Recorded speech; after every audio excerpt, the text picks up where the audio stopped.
What's going on, everyone? Welcome to the Yakuza 0 Spoilercast with the Yakuza fan backers from Discord.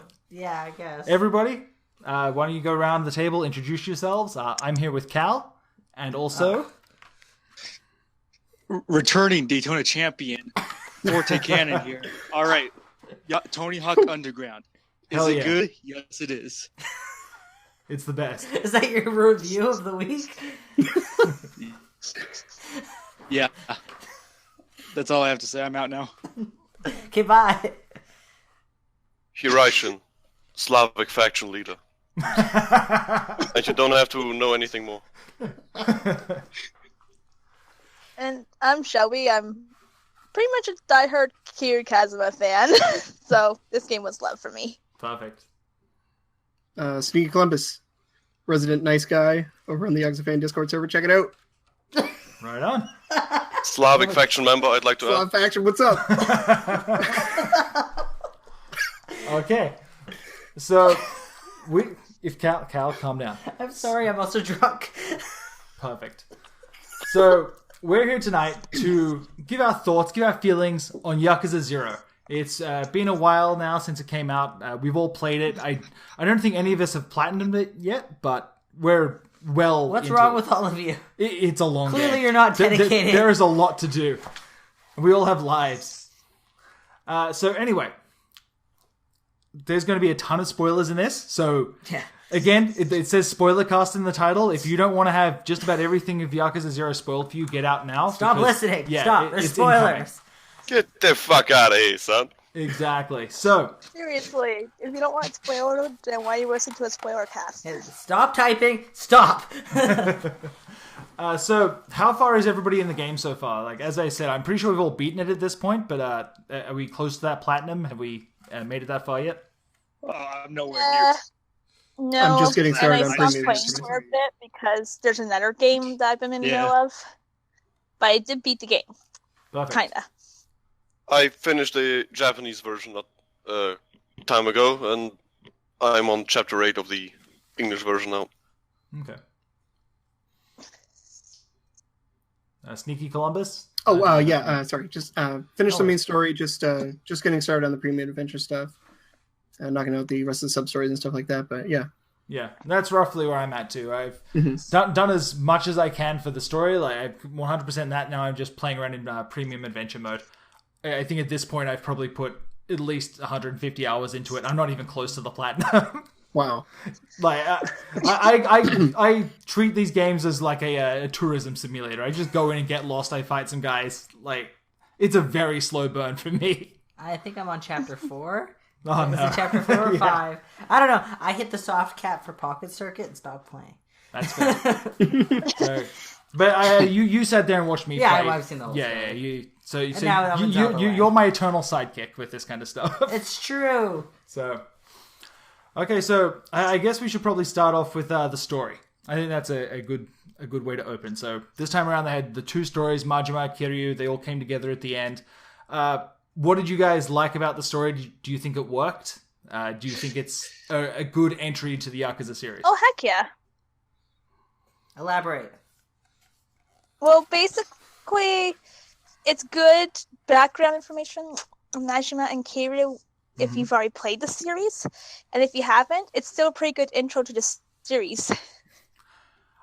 Just to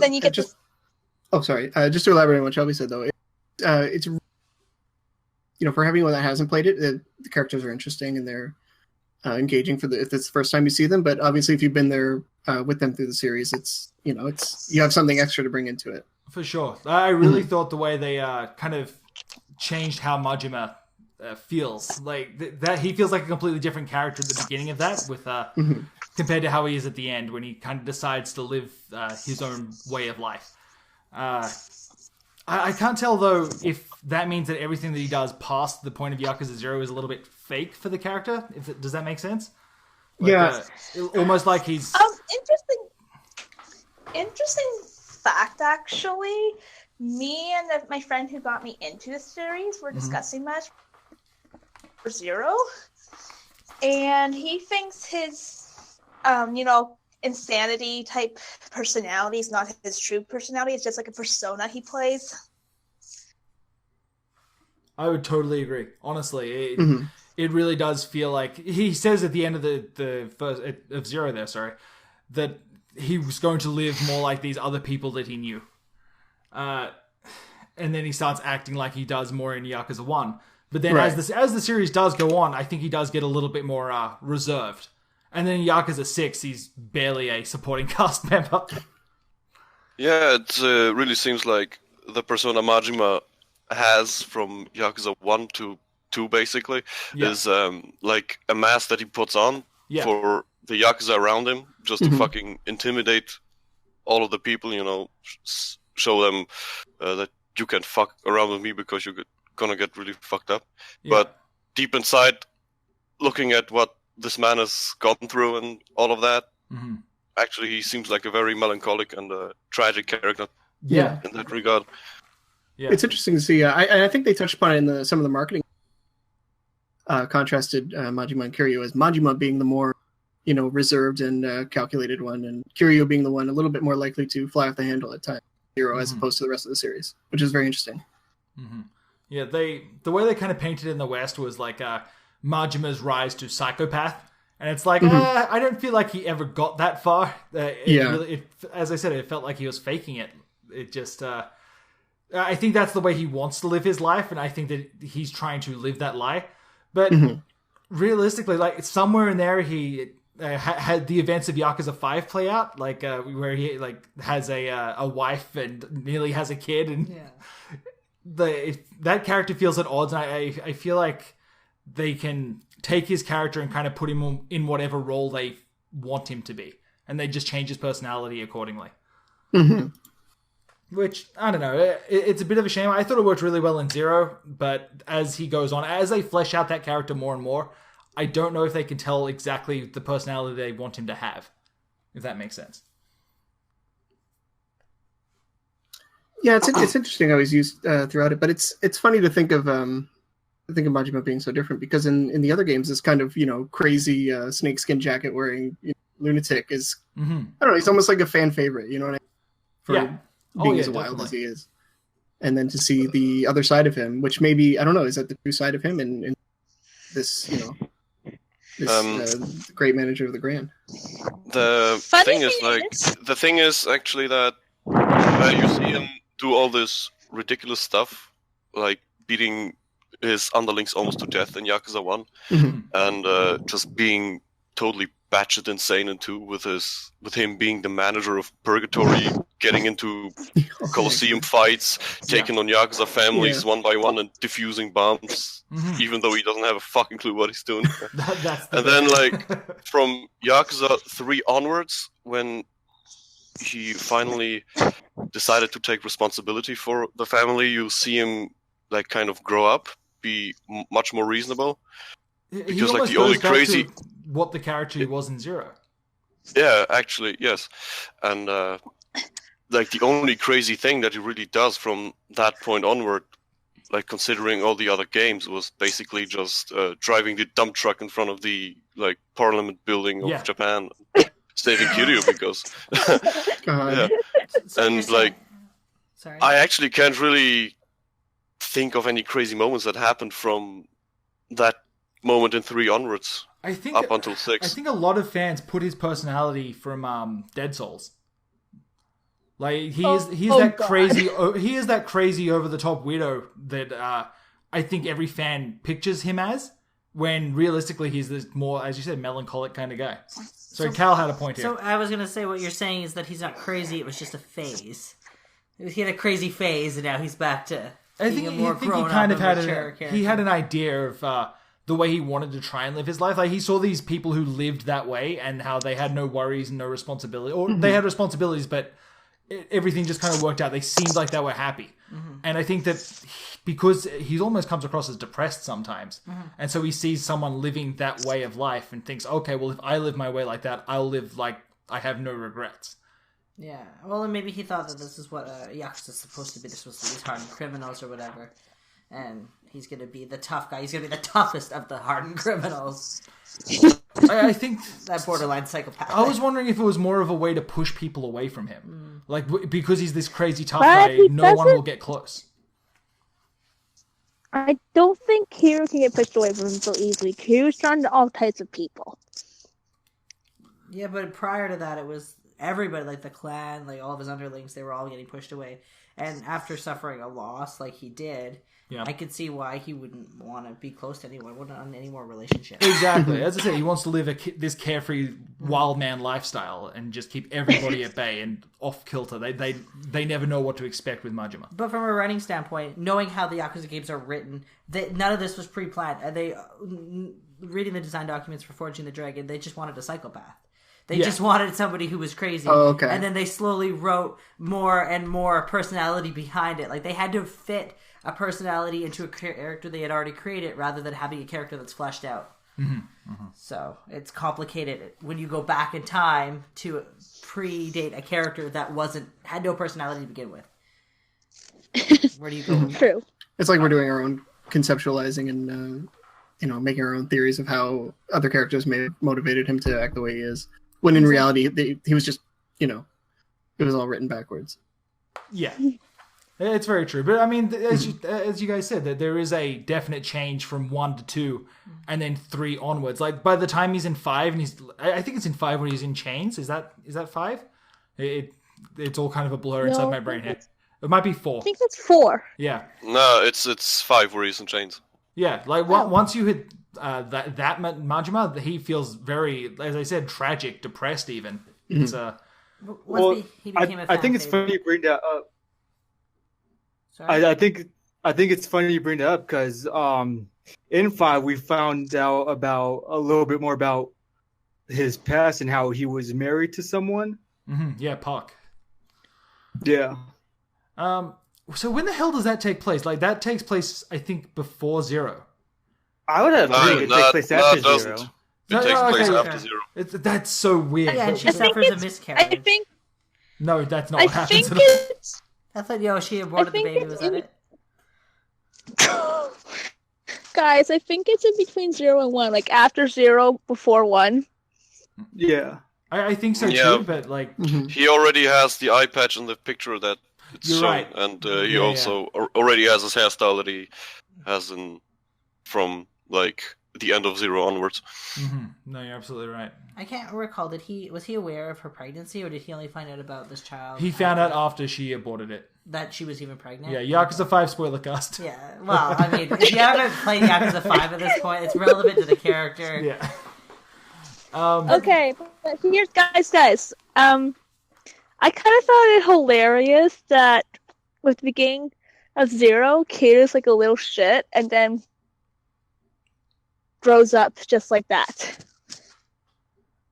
I think that if you spend a lot of time in 0, like I always find the Yakuza games, if you were playing them in a more modest way, you could play them for like a long time and actually spend a lot more time with the characters than I think the hardcore fan base that play through it all in a week have a very different experience, especially when it comes to characterization, than someone who plays it over the course of a few months. I took like about a month to finish it. I would have played more in Premium Adventure and did some more sub-stories. But as you guys know, I also got another game that came out the same day that I have other friends who've been dying to spaz to me about. So it's like, okay, let's start the next game. Yeah, I know that feeling. This has been a strong problem in start general, to gaming this year. What are we calling it? The Japocalypse? Yeah. Like, it has been wall to wall video games. It's been awesome, but at the same time, it's like, well, shit. What do I play next? Yeah, right. I'm trust me. If they hadn't pushed back Persona 5, I'd be playing that right now. God, there is so much. There really is. This year's the year of the games for me, that's for sure. Yeah. Again, Nier Automata is out on Tuesday. That's the limit. We're not on here. Okay, going back. Okay. If you do play a lot more of 0, though, I did notice with Kiryu that you actually are seeing the threads of his earlier personality. Like, you get the I need to do the right thing kind of moments. He's just not in the inner monologue. I thought that was so strange. Like, everybody... and I know it's kind of a running theme throughout the series, but everyone talks about how the true mark of a Yakuza is being a real man and not killing anybody. It's like, No, I don't know about that, but I'm even talking like, well, I guess I should man up and buy this kid a porno. Like, it's shit like that. That was a great That But you see his personality. That sub-story was so funny. I'm sorry. I had a hard really time good. doing it, and I laughed at the end. yeah. But it takes that emotional maturity for him to realize that maybe that isn't the right thing to do. Right. However, the personality No at its way. core is No. there. I'll tell you again- right now. Haruka, you want a 50-year-old Kiryu would do this still. Haruto. I think you're old enough now, buddy. I guarantee you. I foresee a sub-story where Kiryu would take that kid to a hostess club with him. I'll guarantee you, at the age that Kiryu is, at the time where he's doing the sub-story, this is the normal thing for an adult male to fucking do. Like, Yeah. at 21 years old, you always have He's fucking filth 20. in your mind. Oh, yeah. Or is it 20? Sure. I don't know. Yeah, but still, like, that is exactly how guys are at 20. Like, you can't get around that. So, and it takes... I actually found it funny. I found it funny with that sub-story that he tells the kid, don't hide it, you're going to find it anyways, as if he probably did the same thing at that kid's age. and then Kazuma probably found it. They tried to hide it. Bless the internet. Just say. I do The have to stuff that dreams are made of. I do have to say, I really felt like this, and I know it's kind of the Showa era kind of thing, but I had such strong GTO or Shonen Junaigumi vibes playing this. Like, it really felt like... That's how it was. I know, like, but they that's- captured that era so perfectly. Like, I think Hiraishin's probably the only one that can relate to this, but... The problem with you saying that, though, is that you see that era through the media and that lens versus people who are experiencing it through their own memory or this is a real time. Like, it's a completely different way. Like, you can't liken it to something that is also likened to this era. No, but, like, that manga is from that era. That Right, it is but of it's that not- time period. Yeah, but it should be giving you GTO vibes. GTO and Yakuza 0 gave you the same vibes of the Showa era, which you only experienced through With Kiryu and Nishiki... weeaboo lens. I don't know, man. The way that they're the way that they present both of those characters with both of them against the world kind of vibes, like it feels so much like the plot of Shonen Junaigumi. It's like It does. It really does, actually. Yeah. So I wouldn't be surprised if it was an inspiration, at least. Yeah, it was like with Shonan Junaigumi at the point where I am, it's basically, like Deacon says, it's them, like Ryuji and Onizuka against the establishment fighting the cops, the teachers at school, all the other gangs, and that's what actually what Kiryu and Majima both do. I mean, they go against their bosses, they do their thing, they try to solve their problems their own way. Yeah. And they're both Actually, completely they're both completely overpowered. They put their their brother things, like they put each other ahead of everyone else.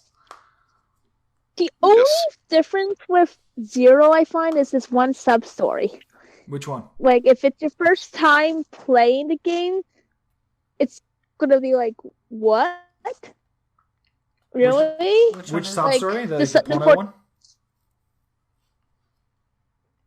Oh no, cut out. Do you mean in the sense that like it's your first experience with the wackiness and over the top kind of attitude of the sub stories if you're new to the series, or No, it kind of gives hints of what's going to happen in later games to those who are playing the game series for the first time with Zero. I think that's fine.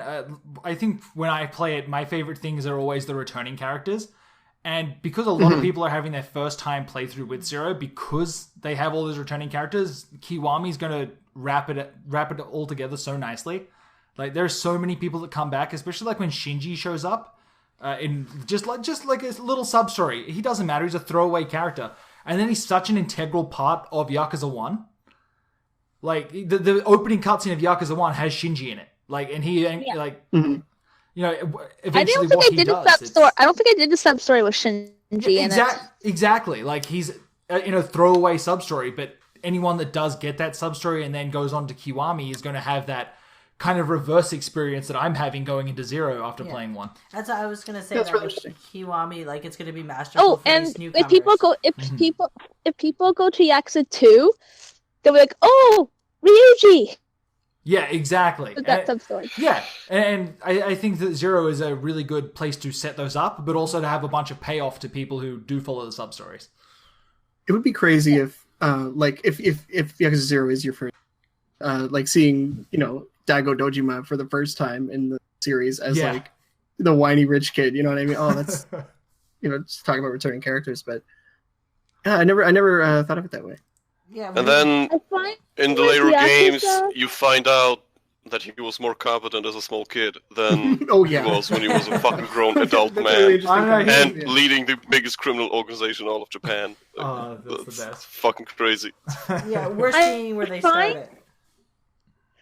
I find with Yakuza, you could start anywhere at this point from 0 to 4.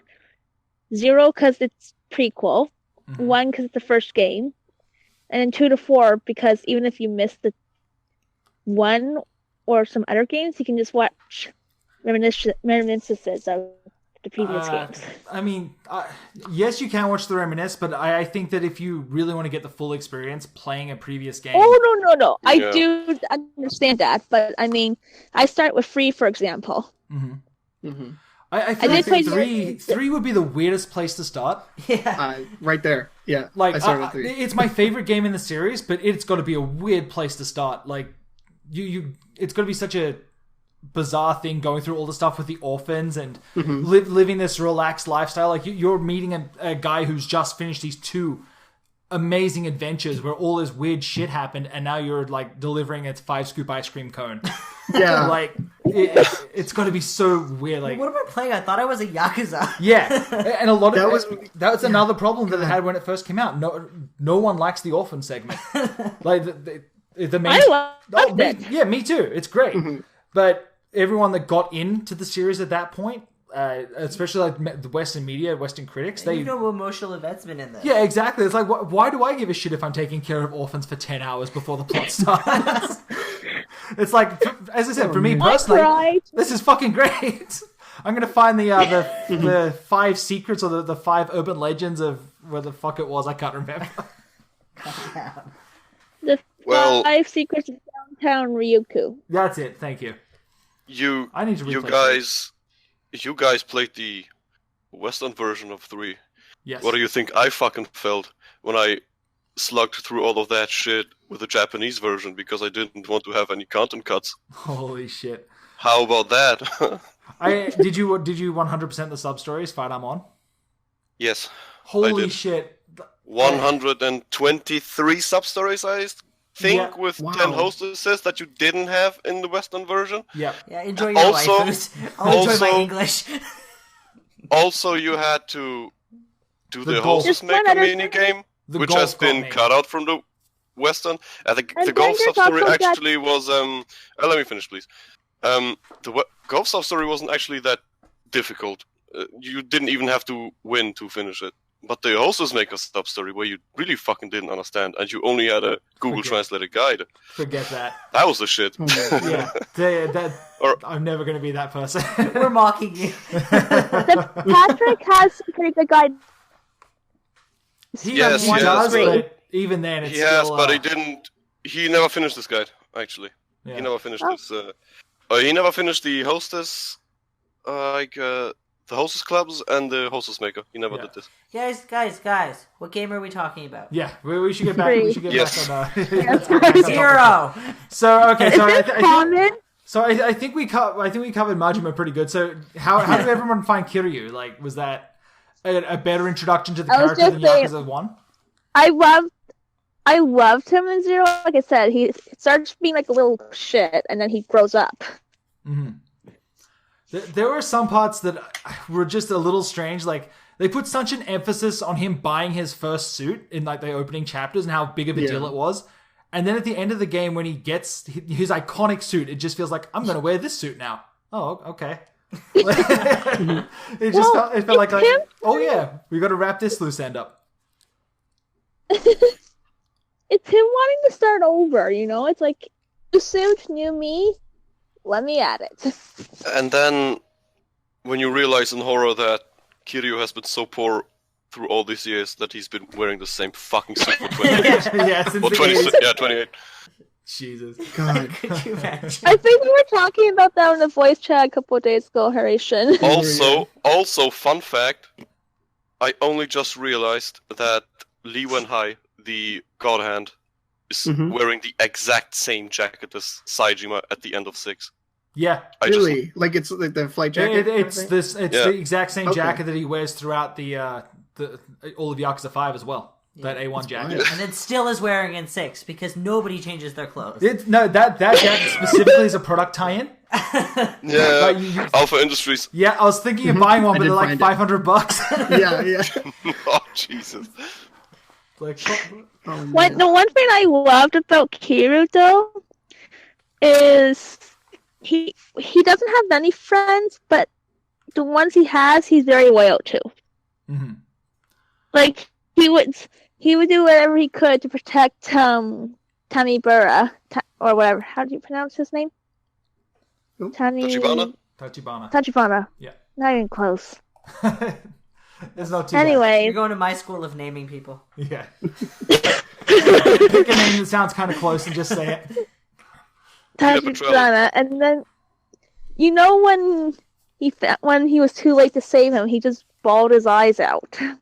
I love like that he part. does with everyone. Any time that they can make Kiryu cry in the games, like that gets me all misty-eyed. I love it. Like they write God, him no, please don't remind me. My first time he fucked me and cry was when my favorite minor character died in Yakuza 3. We're not talking about Yakuza 3.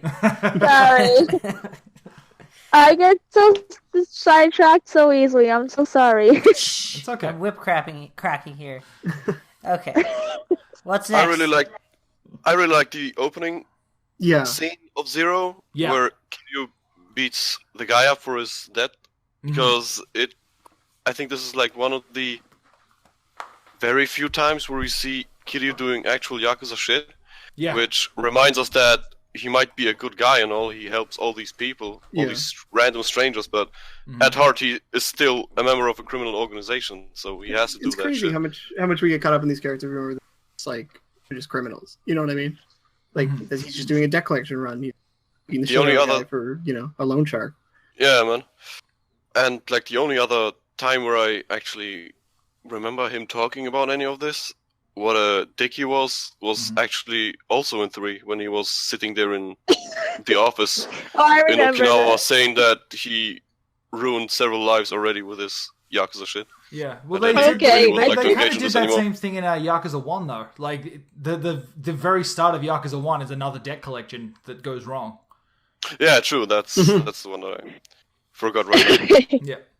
Yeah, the main Peace finance. Yeah.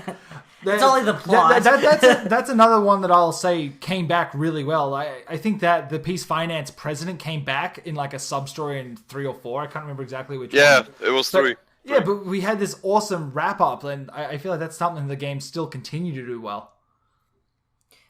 The only up to 6, but the only thing that's weird is that we're kind of almost wrapping up information that we got in the future in 0. Like, even though we're starting some of the sub-stories. No, I think we got the... we didn't wrap... We're not wrapping them up. We're setting them in motion. Yes, but for some of them, it actually fills in blanks, I think. Like, with those characters that we didn't have before, so... It kind of makes us feel like we know more about characters that... I gotta say, it did feel good, as I said, meeting Shinji and having that, because he's such a nothing character in 1. Like, we get no backstory. We know that he loves Kazuma and feels like guilty for some reason, but we don't really know anything... why he trusts him so much, and it was good to see him show up in 0 and kind of get a little bit of context for that character. Yeah, that does well. Actually, I love my game friend now, so I can actually load Premium Adventure and try and find that sub-story. It's like, oh well, I'll wait. It's totally worth it. I think he's over near the vacant lot, if I recall. Yeah, he is. He's like around there. I think he tries to mock Kiryu. Yes, yeah. And then it goes wrong, and he actually starts seeing a strong guy that he could follow. Yeah, exactly. In Kiryu. So, how did you guys feel about the monologuing in 0? There's a lot more of it than the other games, like especially with Kiryu. Yeah. The inner monologues, you mean, where he's thinking to himself? Yes. Yeah, I loved it. Personally, I really liked hearing Kiryu's inner thoughts. It made me feel like I was way more in touch with the character. Yes, but then again, he sounded, I think, a little bit too mature in certain scenes. Like, as if he was like too old to think these thoughts at 20 years old. He was a little bit too reasonable, I think, especially when he was marketed as more of a loose cannon in this game. That's an interesting contrast. I think, certainly, he plays fast and he does seem almost a little bit too wise. I can see what you're saying through those monologues. I wonder how much of that is localization. Oh, that's interesting. You also gotta realize though he's going through a lot of shit, and going through shit can make you seem wise for your age too. But has he gone through that much at that point? Like, what has he gone? I mean, he grew up in an orphanage, but he was Yakuza Run orphanage, literally raised by like one of the best hitmen in the world. Yeah, but that doesn't mean he's gone through shit. I mean, there's some. No, he's going through shit in the game. No. In the game, he's going through a lot of shit. He's on a hit list, don't forget. True. I guess, but that would probably feel normal for him being. But yeah, that also depends on the part of the game where you're at. I mean, like, at the very beginning, when you start up these sub-stories, he didn't see that much shit. Mm-hmm. And then he, all this wise, like, whereas if you would do these sub-stories after he saw all the other stuff, like the death of Tachibana or finding out what Oda actually did with Makoto at the end. It feels very strange going back into premium adventure, like after all this shit has gone down and then going and bowling a turkey. I was gonna say I really think the advice he was giving Makoto was his own experience that he was currently going through. I have no idea what part that was. Makoto wasn't sure if she wanted to meet Tachibana or not. Mm-hmm. And Kira's like, well, I'm not going to tell you should, but you can either keep charging forward or you can run away and turn back. Mm-hmm. Mm-hmm. I feel like that's based on his own experience with all the shit that he was going through at the time. I would agree with that, but isn't that also part of the main story? Like, I think that a lot of more. That's what I'm saying. It is part of the main story. I mean, like, a lot of the monologuing was done during sub stories. Yeah, but some of it I found was a little bit at odds with each other. Like you guys were saying, he sounds really mature at times, but other times he's either classic naive self, but crazy naive, like a comical, like a lovable goofball. Yeah. Or he's like saying these things that are like really odd. I've never seen a game character talk like this before, and I don't know if that comes down to localization. I think some of it's localization. I think some of it has to do with how do I put this? They write the situations and then make the character fit those situations. Like the way that they write the sub stories is basically everyone throws in their ideas for a sub story, and if you can do it within the allotted time to get the game to launch, do it. And it doesn't matter whether you have to change how the character is written to make that fit. Yeah. They because they're considered non-canon, they don't need to fit the rest of the game as a whole. Okay. Does that make sense? It does, but I don't like it. I still found it hilarious though when it comes to sub stories. The fortune teller tells Kira about the stuff that actually happened, and he's like, "No way, that's going to happen." Yeah, I thought that was hilarious. That was one of the best sub stories. Kira's reaction, I laughed at it because I played all the art. Yeah. Because it's like, wow, this is so ironic. It has happened. Yeah, definitely. And then those who are new to it though. They're within anticipation, thinking, "Oh my goodness, is this going to happen?"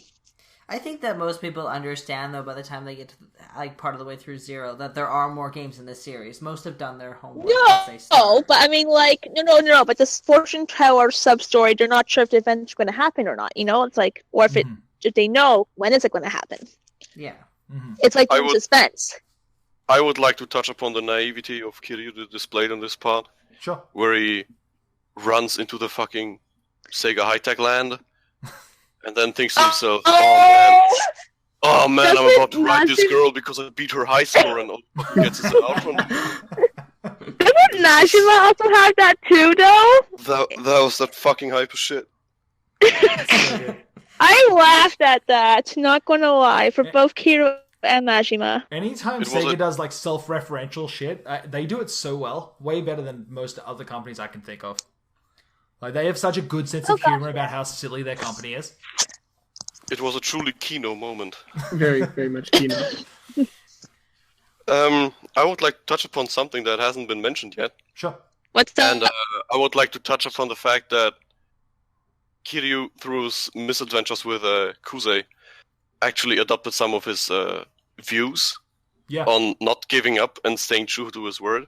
Mm-hmm. Because, especially when he's fighting him in the sewer and he says that when Kuze tells him that you are a true loser if you cannot stay true to your values, if you cannot stay Yakuza. And actually, when you look at Yakuza 1, 2, 3, and all the other games, Kiryu actually adopted this worldview that he will do anything to save his friends, save his family. Mm-hmm. Kind of like all kinds of perils. Yeah. Kind of like a Majima with trying to live crazy like Nishitani and God. Yeah. I was going to touch on that earlier. It really does seem like he gained a lot from Nishitani. Contributed to his character later on. Nishitani was basically this game's Majima. Yeah, for sure. I'm pretty sure he actually called him out on it. Like, he actually said, I see these people like Nishitani, and I'm going to try and live more like that. So these characters were written to like shape the main characters, basically. Yeah, but I definitely agree with the reaction there on Kuze. Like, yeah, I totally agree. I think that he did take what he said to heart. Like, these weren't just dumb boss throwaway characters. These are the men that ended up shaping his life through the rest of the series. And I think that's awesome. Even looking at how Kuze dresses. Yeah. Oh, man. Yeah, true. Kuze actually dresses quite similar to Kiryu. One thing that kind of sucks is how we didn't really get that much Nishitani, but he had that big moment right before he died. Because we only saw him like twice throughout the entire game. I think that every bit that he was in was amazing, though. Like it was actually. Like as you guys said, he's like a Majima character. He just whenever he's on screen, he steals the show. So like he's memorable, even though he only had a couple of scenes. He only had 2 appearances, as far as I know, but both of these appearances were really memorable. Also, I'd like to point out, I fought him like I think yesterday or something. Yeah. Like his fighting style, it's basically Majima without the breakdancing. Yeah. It's basically he adopted all of his moves from it. Like if you compare the secret style, the Mad Dog of Shimano style, with Nishitani's fighting style, actually many of the moves are very similar. Yeah, I'd agree with that. This is another character that even his costuming, whilst it's not the same as Majima's, it's different than everybody else's, which is how Majima dresses. Like, well, it's very standout. Yeah. It matches his personality. Yes. Like everyone is dressed like you talk about costume design or character design, and it's everyone is dressed to their personality. Like you can pick them out of a crowd. That guy dresses crazy because he is crazy. Yeah, but that's something that Majima ended up adopting as well, is that kind of crazy dress that he wears. Yeah. Exactly. Like even Majima's like bowl haircut in the later games is just he stands out against everyone else. Okay, so I think we got a pretty good idea of everyone's thoughts on the story. So overall, what did you guys think of the story? Did it live up to the other games? Did it surpass any of the other games? Where does it, I suppose, sit in your rankings of Yakuza stories? In my opinion, I think this is one of the best stories this series ever had. Because, for one, it actually focused more on the subject matter that the game is all about. Yeah. The criminal organizations, the Yakuza, shady investment deals and all that. Yeah. 2, it really nailed the setting, I think. Like, the setting was all about money and you really feel this. Yeah. Yeah, I totally especially agree with that. Especially because they tied the most important thing in that era, money, into every gameplay aspect. You level up with it, you buy shit with it, you deal with it, gambling. All of it is there. Yeah. And also, unlike most Yakuza games, it doesn't have any stupid conspiracy plot that goes up to the government or any other ridiculous stuff. There are like no magical weapons rising from below base and shit. Christ, yeah. Everything is soft. Tiny castles inside of and this was really, really refreshing. A very refreshing take on the series. Yeah. Also, the actors chosen to portray the villains, especially the Dojima family, with all these notable Yakuza actors showing up. I thought the guy that played it, it's totally awesome. That was so pitch perfect. Like with that scene where he's dancing in the club and he just shoots that goal. It's like holy shit! Like that was the most shocking part of the game for me. Like everything else was like, oh yeah, this is a Yakuza movie. And then when he just pulls a gun on like an innocent and just thoughtlessly kills her, and it's like, yeah, that's what I do. It's like, holy fuck, you are not a good person. Takeuchi Riki, the actor for Awano, is known for his movies, especially his direct-to-video Yakuza movies, and it really shows. Yeah, like he's awesome. He really plays the part. Also, Kuzu's actor as well. Mm-hmm. Very believable. Oh, fantastic. Yeah. So yeah, everyone else, what do you guys think? Where would you rank it? For me, I almost feel like I'm a little bit biased because for me, it's my first big Yakuza release, and I don't know. I was engaged throughout the whole thing. I felt like the story sustained itself really well over the playtime. I spent about 60 hours on the story, but I played it at kind of a leisurely pace. I took some time to do the businesses, stop for side stories, stuff like that. I almost have trouble explaining the appeal of something. It really stands out more than most video games do nowadays. I think it's not that predictable. The characters are very well characterized. They're very interesting, and you almost have to put the game in someone's hands and watch them. It's exciting to see someone experience a Yakuza game for the first time. It's incredible because they the way they attach the characters and stuff. Well, even just the gameplay style, saying that it's like a Japanese GTA is such a disservice. Mm-hmm. It's not true, Absolutely. because not everyone who likes Yakuza likes GTA and vice versa. Exactly. No. But you just started with these games, didn't you? Myself? Yeah. Yeah, I'm... Yeah, because we've been watching you kind of come to the series. Oh, yeah. Oh, my gosh. My individual reactions to certain cutscenes and heavens. Yeah. And, 3 was the first one I had hands-on with. Mm-hmm. And it's funny, we were talking about the orphanage stuff earlier, and I don't want to get into 3 because talking about 0, but... God, yeah, it's not like anything else. It's got the story quality of name whatever the best TV show is on Breaking Bad, your Game of Thrones. Yeah. It's got that level of storytelling. Yeah. With this amazing 21st century Streets of Rage kind of in deep combat too, deep and really satisfying combat mixed with one of the most engaging stories that you can go to your game store and find right now. Oh, and I totally agree. God, I've been trying to infect people with the Yakuza bug. I've got one of my siblings into it. I got a friend into it, and just watching them go through the story, and it's incredible. Yeah, I think what you said hit the nail on the head. Though it's not like anything else. That's why critics and marketers have had such difficulty describing this game series over the longevity of it. Like they could never truly nail it was that they were trying to sell to everyone. Yeah, there's no way to boil this down. The easiest thing to say is either it's Japanese GTA or it's Shenmue-esque. Yes, I was talking to somebody today, actually, who was telling me how excited they were for Shenmue 3 and Shenmue HD, and I'm like, have you played Yakuza? And they hadn't. It's like, of course, if you like Shenmue, you're going to like Yakuza, but they're not similar. They're not the same game at all. Mm-hmm. So it's still even not a good analogy. It's just... Yeah, it's the closest. How do you describe Yakuza? Almost isn't an analogy though. There isn't really. You have to play it, and you have to realize that it isn't just a crime drama.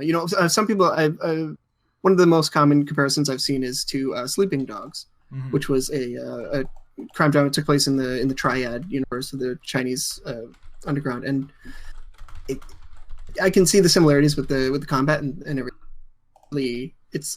I don't know. It's hard to draw comparisons to things with Yakuza. You just have to play it. I think it's going to be one of those games like Dark Souls where in a few years everyone's going to compare things to Yakuza versus the other way around. This is the Yakuza of this. Or that. Yeah, this is the... I don't think that Yakuza is so unique. When they say, this new game, it's like Yakuza. It's got... I would like to live in that world. I compare Shenmue 3 to it. I would like to live in that world. I would love to see that. But I can't ever see them... I can't even see Yakuza hitting that height that Dark Souls did. It's way too niche, and it borrows too many elements from different games. Dark Souls didn't, but anyway. Not really. Dark Souls is very unique in what it does. It may not hit the mainstream. Play a game. I'd like to play a game. It's basically like Dark Souls, but set in Kamurocho. When some guy comes to a room in Kamurocho, and he's fighting resurrected. Hyper powerful Yakuza guys. The hype is shit. Yeah. It is true, Ridiculous. Yakuza. Stay tuned for Dead Souls 2, man. True Yakuza fashion, they keep upping the ante. Every boss is better and better. Yeah. And the only equipment that you find is like legendary pipes that people use for baseball bats. Patriarch's bat, And the armor you're wearing is like tattered remains of the suits by the different main characters. I'd be down for that for sure. All right, sign me up. Yeah. So did we hear everyone's ranking here? Forte Cannon, did you... Actually, I haven't gotten to have a chance to talk about the story real quick, and there's something I wanted to really touch upon. Yeah. So, I have to agree with everyone else. This is probably one of the best Yakuza stories made. Mm-hmm. The whole thing at the end when you're fighting crap, I forgot his name. Final boss Shibusawa. Yeah. The whole who's gonna be the real Dragon of Dojima thing. That was loses my shit. That was amazing. And he shows you the finished tattoo of his. Mm-hmm. Yeah, that was so you good. don't know what's coming, but God, that was good. But more importantly, I don't know if I'm gonna get any hate for this, but I think this game has the best love story of all between Majima and Mikoto. Absolutely. Yeah, I can definitely see that. And it had the way that all wrapped up was amazing. That perfect ending with Majima going full Majima mode and just saying, "Hey, if you like this girl, better tell her now." Yeah. Shit. Yeah, and take care of her, or I'm coming for you. I was watching these cutscenes while Sneaky and another guy MVK. Yeah. I was in the Discord watching those cutscenes live, and they were just hearing me lose my shit. Yeah, it's so good. How good it was. That was a tearjerker cutscene for me, man. It's the bit at the end where he goes and buries the watch. Like that got me. That was like, oh, that. Nothing has topped Zero. Like Zero has such, because it is a prequel. It has to wrap everything up in a nice package that it cannot come back. Yeah, they know where their ending is. Yeah, so they have to close every single loose end. Whereas in all the other games, they could just leave things open and not give a shit. Right. I find in Zero, they have to wrap up everything so that no one comes looking for these characters, and they can explain away personality traits, closed storylines. Like they even explained why the Dojima family isn't that big of a deal in Yakuza 1. Like they go from this amazing family that have taken over Kamurocho to just this kind of small family no one really gives a shit about anymore. Can I elaborate on that with the writing? Typically, the way Yokoyama writes the Yakuza games is he just writes. He just picks the next thing, and then he makes it cooler, and he tries to make it cooler, eventually until you get to the end. So you're just, he's writing in a linear fashion. Typically, the way writers would plot a story out is they would at least know kind of the beginning, middle, and end, and then kind of fill in the middle, but not Yokoyama. Because he had no writing experience. He's not a writer. He doesn't even read books.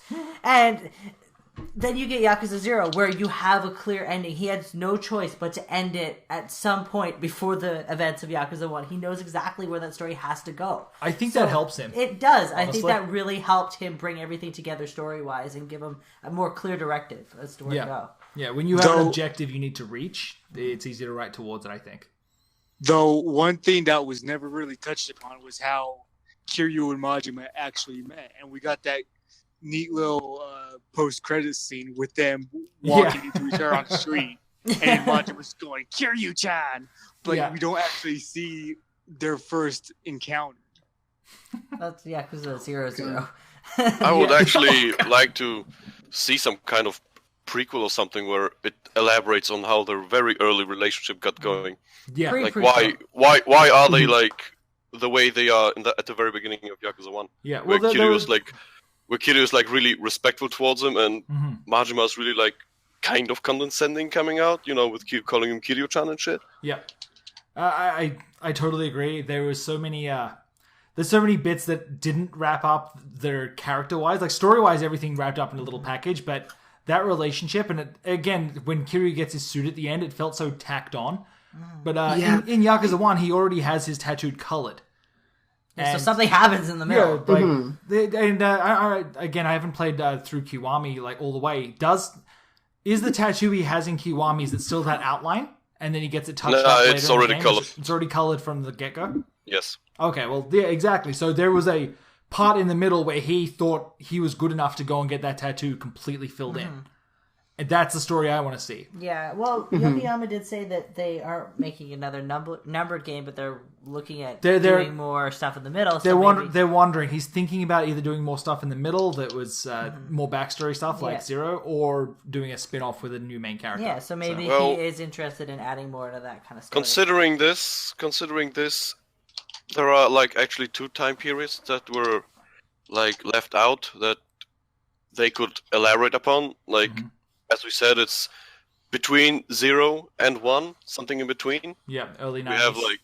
We have like about 7 years, which would actually be quite interesting because this is the time where Japan's economy went to shit, and we could.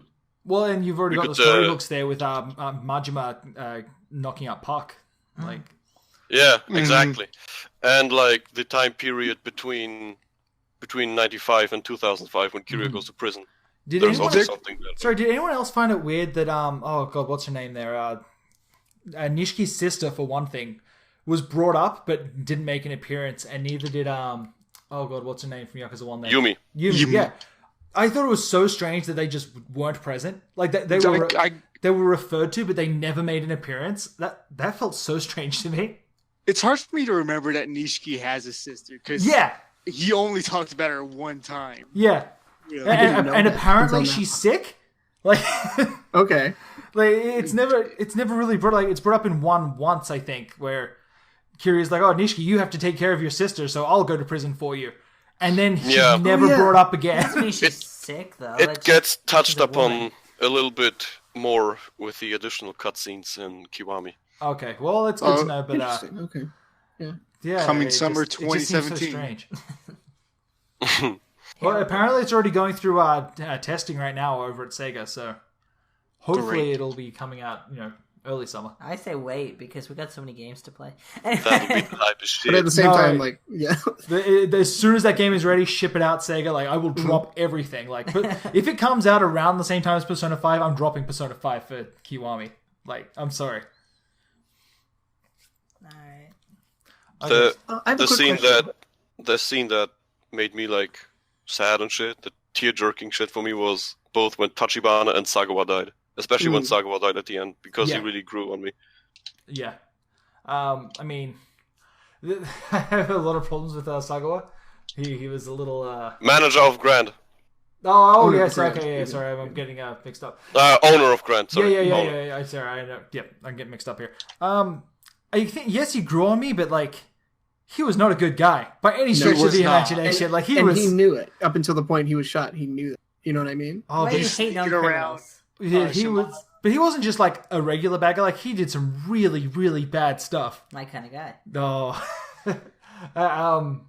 I think Oda was another character that it's like I want to feel sympathetic for this guy, but he did some bad stuff that I personally find a little unforgivable. He's like a human trafficker. Yeah, he was. That's just what it is, right? Yeah. Yeah, exactly. He was an alternate universe counterpart of Akiyama, the way he looked. I agree with that too. Oh my god, yeah, you're right. I can see that. But I think it's really telling of a game that can make you, not you personally, obviously, but other people sympathize with hardened criminals. Mm-hmm. Yeah, but I mean, Sagawa for me was just a sleaze from beginning to end. Oh, you. And then as the game went on, he started, and I found that as his grip on the situation started to loosen, he started getting more desperate and more violent. That's actually really good writing, though. I agree. I think it's good writing. I love him as a character, but as a person, I wouldn't be able to. Like, I can't feel any strong sympathy for the guy because he was a piece of shit from beginning to end. All right, who had a question? Oh, that was me. A little bit unrelated now, but earlier we were talking about the Shibusawa fight. At the end of between the end of that the last fight and the end of the game, is there any point where Kiryu acknowledges himself obtaining the role of Dragon of Dojima, or is that just not really? Yeah. I think Shibusawa just says there can only be one dragon, and then from then on, people just call him. He just became the dragon. It's like, wow. I guess This is actually a really good question by Sneaky here. I mean, thank you. Like we all we all know him as the Dragon of Dojima, the hardest guy from the Dojima family. But normally you get such titles when you do something really good for the family.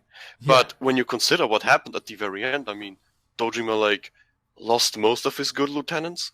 He didn't get the fucking lot, and then he took in comparison a deadbeat like Kiryu into the family, like a really just low level guy. Then true, but Kiryu was always how did he manage to get this title? I think it's just his brutality. Like he did have the dragon. Plus, he has that almost superhuman strength. And when he was sent out on a collection job, he did do that job. Like he was the guy that you send out to into the fray, like to roughen people up. Like he's fights with the ferocity. Yeah, there you go. Of a dragon. You know what I mean? He's all right, fair enough. Also, all the other lieutenants were dead, so he's naturally the strongest by default. Yeah. I think it's also important to think that he doesn't really call himself Dragon of Dojima throughout the entire series. Everyone else just calls him that. He just goes with it. It's cool. Exactly. If anything, it's almost like a negative title by the end there because of how much he ends up despising the Dojima family. Yeah. Absolutely. Yeah, it almost seems like he doesn't want it. Yeah. He wants nothing to do with. Well, he had his chance to not join with Dojima. He didn't take it. You made your bed here. That was another part of that weird writing where it's like, I kind of get what you're saying, but given the plot, he could have gone to any other. Everything you said just now because you really cut out. Oh, just that he was offered to not. He could have not rejoined the Dojima family, but for seemingly no reason decided to. Like he could have gone to any other family at that point. They would have been happy to have him. But for some reason, through his convictions, he decided to stay with a family that he really had no loyalty to and who basically hates him at this point. So it seemed a little strange from a writing standpoint. But it kind of shows that he's the better man. Yeah, but I mean, that's kind of a shitty place to be. Where does that get you? Yeah. Well, look at him now. Yeah, although I will say it does give a lot of credence to why people so easily believe that he killed Dojima in Yakuza 1. Yes. Like, it given the events of Yakuza 0, it makes a lot of sense to people why he would try and kill him. Like, it almost explains, even if there was any other evidence pointing to Nishiki, it's immediate. Oh no, it was definitely Kiryu. He's got the motive. Yeah, he's been out for Dojima since day one. I didn't make that connection until just now. That's really interesting how that ties together, actually. Yeah, yeah, it's great. This immense hatred of Sohei Dojima. Wow. Okay, so yeah, no, it's cool how Yakuza 0 gets on the rest of the series. Yeah, it's great. It gives so much context to like side characters, main characters. Like it's, I think it's easily the best prequel game that I've ever seen. But it also has the most to do in it. Out of all of them, doesn't it? I think so, yeah. It's got to be close. Like I can't think of anything. Like the Kamurocho Real Estate Royale by itself is better than almost every other minigame. Which one do you think about it? or more involved, I should say. We had the most at the first game, and then it kind of just went downhill after that, chronologically. For anyone who's just joining the series now, it's going to be such a weird ride, like going from 0 to Kiwami to 6. Yeah, it's literally going to be downhill. I can already tell that many Jimmies will be rustled when people start playing 6. Yeah. Or Kiwami. Let's say, oh my god. Can you imagine going from 0 to Kiwami? Oh, I can't wait. Neither can I, but you know. That's gonna be that'll be a you're super describing easy my dreams right now. My Yumeis. Now, so okay. Yume cast. So out of all the let's I'm just going to move us ahead here. So sure. Out of all of the play spots, we were just discussing how there's so many in this compared to any other game. So what was your favorite play spot? Either new, old, just something that maybe was retooled for 0. What was the thing that you enjoyed playing the most that wasn't the main story? Cat fights. It's funny you mentioned that because I was trying to grind out the trophy for the cat fights today. Yeah. Earlier today. Oh my god. It's not easy, first of all. It's not there's a lot to talk about. It's actually a really clever reimagining of rock paper scissors and there's like several different mechanics at play. Yeah, I don't know. It's interesting how much detail is put in. And it's like a tournament. I find the cat fights so random.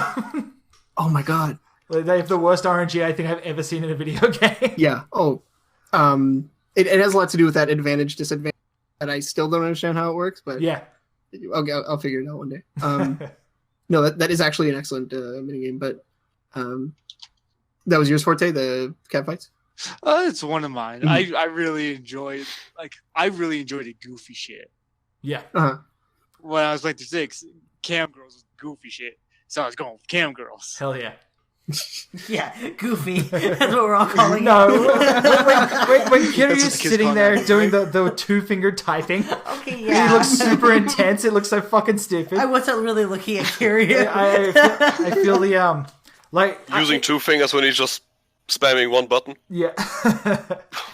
I feel like the what's it called? The pocket circuit is that exact same vein where I'm not super interested in the minigame. I think it's a good minigame, but it's the reactions that Kiryu has. When your car goes flying off the tracks and he has this just dejected look on his face, like everything in his life has just come to an end.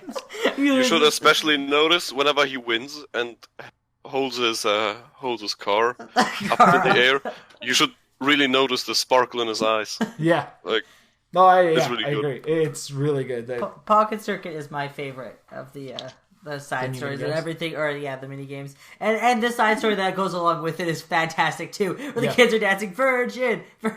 Yes, that one's really good. Which I felt really was kind of directed at me playing, but I was customizing my car. I spent a lot of time. I probably spent as much time on Pocket Circuit alone as I did playing the rest of the game so far, because I am not very far in it. Also, like 40 minutes, a couple hours, I think. If you love the Pocket Circuit Racer, then I bet you can't wait to see Majima's car and Kiwami with his fucking snakeskin decal on. That's the hype of shit. Yes. Hell yeah. Forte, did you pick the? I'm trying to think a little bit more. Someone else can talk while I'm thinking. Okay, anyone else want to jump in? Guys, there's only one play spot that wins against all the others. Oh. And it's Super Hang On, guys. Playing that shit right now, and it's awesome. I love Outrun. I could play that all day. Oh, God. Put on Magical Sound Shower, and that's an afternoon for me.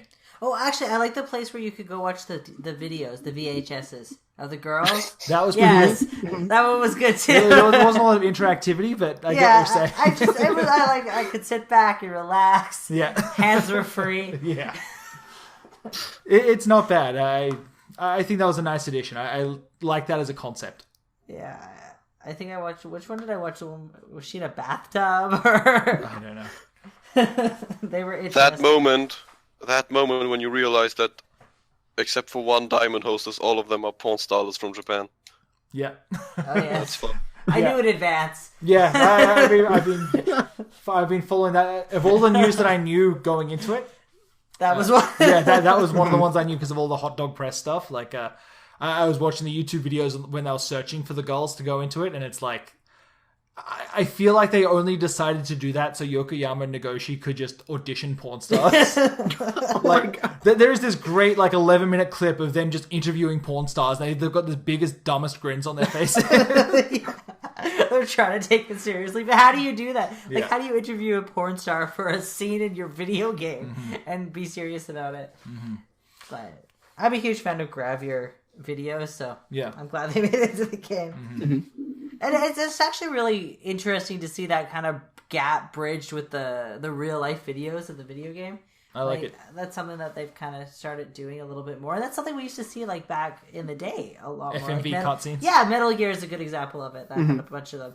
But it's nice to see them kind of bringing that back now that we have the technology to do it. Mm-hmm. Mm-hmm. Even if it is just for porn. Yeah. Sorry. So Horation, you're saying... what was it? Outrun? No, sorry, Hang On. Super Hang On, yes. We all, of course, have the Pocket Circuit and all that shit, but to me, it's just really the simple things like Super Hang-On because, nostalgia and shit. I kept playing this with my father back in the day. Oh, hell yeah. On Mega Drive. And, Super Hang-On all the way. Especially because it's the better arcade version, which is more fluid and better graphics and all. Yeah, they did a really good job doing the ports in this, I thought. Especially giving you all the different screen options, like the scan lines, shit like that. Like, how did you feel about the port? Because you played the originals. Which port? Yeah, like the hang-on one in Yakuza versus playing it like on the console or playing it in the arcade. It's an extreme gap. Like on Mega Drive, it was like not as fast. It was easier, I could even say, because it was so slow. But this one is very, very fast-paced compared to the originals. Because obviously this is from the arcade machine. Correct me if I'm wrong, though. I believe in PAL territories, the earlier consoles were a little bit slower. Like they were in was it 50 hertz? Or like they were. You guys had slower consoles than us. I think so. Yeah, like in North America, they were. It's the refresh rate. Yeah, something like that. I remember reading this a while ago. So every PAL game from the early era before they sorted that shit out was like a little bit slower. Just a little. There was a little bit slower than the North American counterpart. And sometimes that made it easier. Mm-hmm. All right. Yeah, I didn't know that. Oh yeah. Go fall into the Wikipedia hole on that one because that's actually a very interesting fun fact. I have to read up on this. Yeah, it's fantastic. Except for Super Hang-On, like when we have the main like time sinkers in this game, I think I have to choose the Hostess Club because it really keeps you invested into the money making of the game. Yeah, for sure. The Kamurocho real estate is such a passive activity. I would have really liked if they made it a little bit more interesting. Yeah. With the real estate, but I think it's fine as it is, to be honest, because there's really not much that you can do with real estate. I mean, you just buy your properties and you just let them work for you. Send out collection agents out and shit. I totally agree. I'll honestly say that was my favorite play spot. I thought that getting the real estate agents to come in from sub-stories, buying up properties around Kamurocho. Like, I really love that city, and having to physically go around to each business and invest in the city itself, I thought that was such a great addition that, like, it gets you so invested in Kamurocho as a whole. I loved it. Apparently I was the only one, though. It was just a little bit less interactive than the Hostess Club, I think, and Oh yeah, for sure. It's just also the real estate doesn't let you play dress up with ladies. True. I mean, come on. That's very true. The first time they introduced that tutorial, I spent so long customizing my hostess. Like, it was really pathetic. Actually, when you hire the policeman as your security chief and he comes out beating up random thugs with you on the streets, that was fucking good. It's really good. Or you hire the the fortune teller there, and she's got like a 5 million yen fee. Like you can send her anywhere, and she'll like basically take your property up to an S rank almost instantly. But she's so goddamn expensive. Really, you can have the fortune teller as a manager? She comes and joins in as a manager. And if as soon as you set her on one property, it's like I said, 5 million yen, but it's an almost instant S rank. It's great. Nice. I actually didn't know that. Even when I played the Japanese version. Mm-hmm. For myself, I actually agree with Hirshin. For me, it's the Hostess Club too. It's basically like really sophisticated Diner Dash, but it's I don't know. It's a lot of fun to play around with. There's a lot of variables you can play around with. The hostess and how they their statistics and everything, and you're going around Sotenbori and having to buy them gifts and stuff like that to get them to work with you. It's really cool. Yeah. But for me, really, and as much as it's not so much a mini game or anything, and it is less interactive, but I really love the Dragon and Tiger stuff, like sending out agents and things like that. For some reason, I found that really satisfying. I don't, but just like collecting resources and weapon recipes and stuff like that, I think was, I don't know why that option wasn't available for Kiryu as well. It did seem a little strange. I love the little scrapbook that the agents come back with. Yeah, I thought that was so funny. I like sending them to my home province. The Rocky Mountains. You guys go. Like they come back and you get this little scrapbook of hey, look at all the cool shit we did while we were out adventuring. I thought that was I actually did this like several times where we were here talking in the cast, and one of the messages I got was mission successful. But we lost our way home. Yeah. So fucking stupid. What a success. Yeah, I'd like to touch upon the weapons crafting because they took something that has been in the game since for a long time already. Yeah. But they actually managed to make it new and fresh and not as infuriating as some of the other weapon crafting related things we had in other games. Like, I think I touched upon this on the Spoilercast, where for one weapon you needed a pearl, which you got at a very low chance from the lottery with Shinada. And they actually avoided this by making a whole new system with chances based on how much money you invest. Yeah. Which is actually I really like the good. way they had the what's it called? What the hell are their names? The two twins that are in the later games are actually part of the weapon crafting stuff. Like Kamiyama? Yeah, Kamiyama. You can send them out on missions to get your materials for you. I love that. I thought that was so cool. Like they just listed in there as like random guys you can send on missions, but it's like holy Weapons shit. Fanatic. Yeah. It's just called Weapons Fanatic. I saw this I saw this today actually. Yeah, I saw him in there. I'm like, holy shit, that's awesome. I can't believe this. I know it's just a dumb little touch. Like, it doesn't change anything really, but just the fact that they exist at all, I love world building shit like that. Okay, so I think, Cal, did we hear your favorite play spot? Yes, Pocket Circuit. Oh, yeah, Pocket Circuit, right. Followed up by porn. I mean... Yeah. Okay, so, let's move into our sub-stories. That's a different kind of play spot. I know we haven't gone through every single sub-story yet for, I think, any of us, but so far, what's your favorite sub-story? Can I start? Sure, go ahead. I don't know. Just it really, for me, the one that encapsulates what Yakuza is and just how goofy and over the top it can be is the Dominatrix sub-story. That one's fantastic. Yeah. Oh my god, it was so funny. It was so good, and I love watching people play it. I absolutely cannot get enough of watching people play it. I like the one with the girl in Sotenbori, where she chats up Majima, please be my boyfriend, and they know why. Yeah, and then she describes him. Yeah. He's tall, he looks dangerous, he has a ponytail, and he has an eye patch. Yeah. Why did you just describe myself? Oh, they're all really good. Cal, what about you so far? I didn't play. I think my favorite so far was the Pocket Circuit guy because these kids are like taunting him and calling him a virgin and stuff. And Kiryu's like, "No, man, you're just a late bloomer. It's all right." Yeah, he's talking him up. But that's one of those ones that you do have the context like from the later games, and if you have that, you kind of know more about him. Like especially he comes back at 6, is it? Yeah. Yeah. So you know that he actually gets laid. You know that he has a kid. But just seeing him there and everyone making fun of him and stuff, yeah. But we played them in reverse order. I mean, you're supposed to play 0 first before 6. So that's something that would be concluded later, which I think is really cool. Yeah. 6 doesn't have a lot of characters that come back, but seeing him come back and actually having some closure of his story was totally worth it. I just like how you're facing children as your enemy there. Yeah. Literal children as the bad guys. Spoiler for Kiwami Inbound. Yeah. Pocket Circuit Fighter and the children reappear in Kiwami. Excellent. Fantastic. Good. I'd say my favorite sub-story. Oh, man, there's so many really good ones. I think Miracle Johnson is really strong. Like fighting zombies and then Kiryu having a moment where he's like, oh, thank God I'm never going to have to fight zombies again. Oh, sorry. I just thought the other one I really like is the one where you have to coach the band. And you tell them to do different things, and they do their little performance. Yes, that one's really good too. Okay, sorry.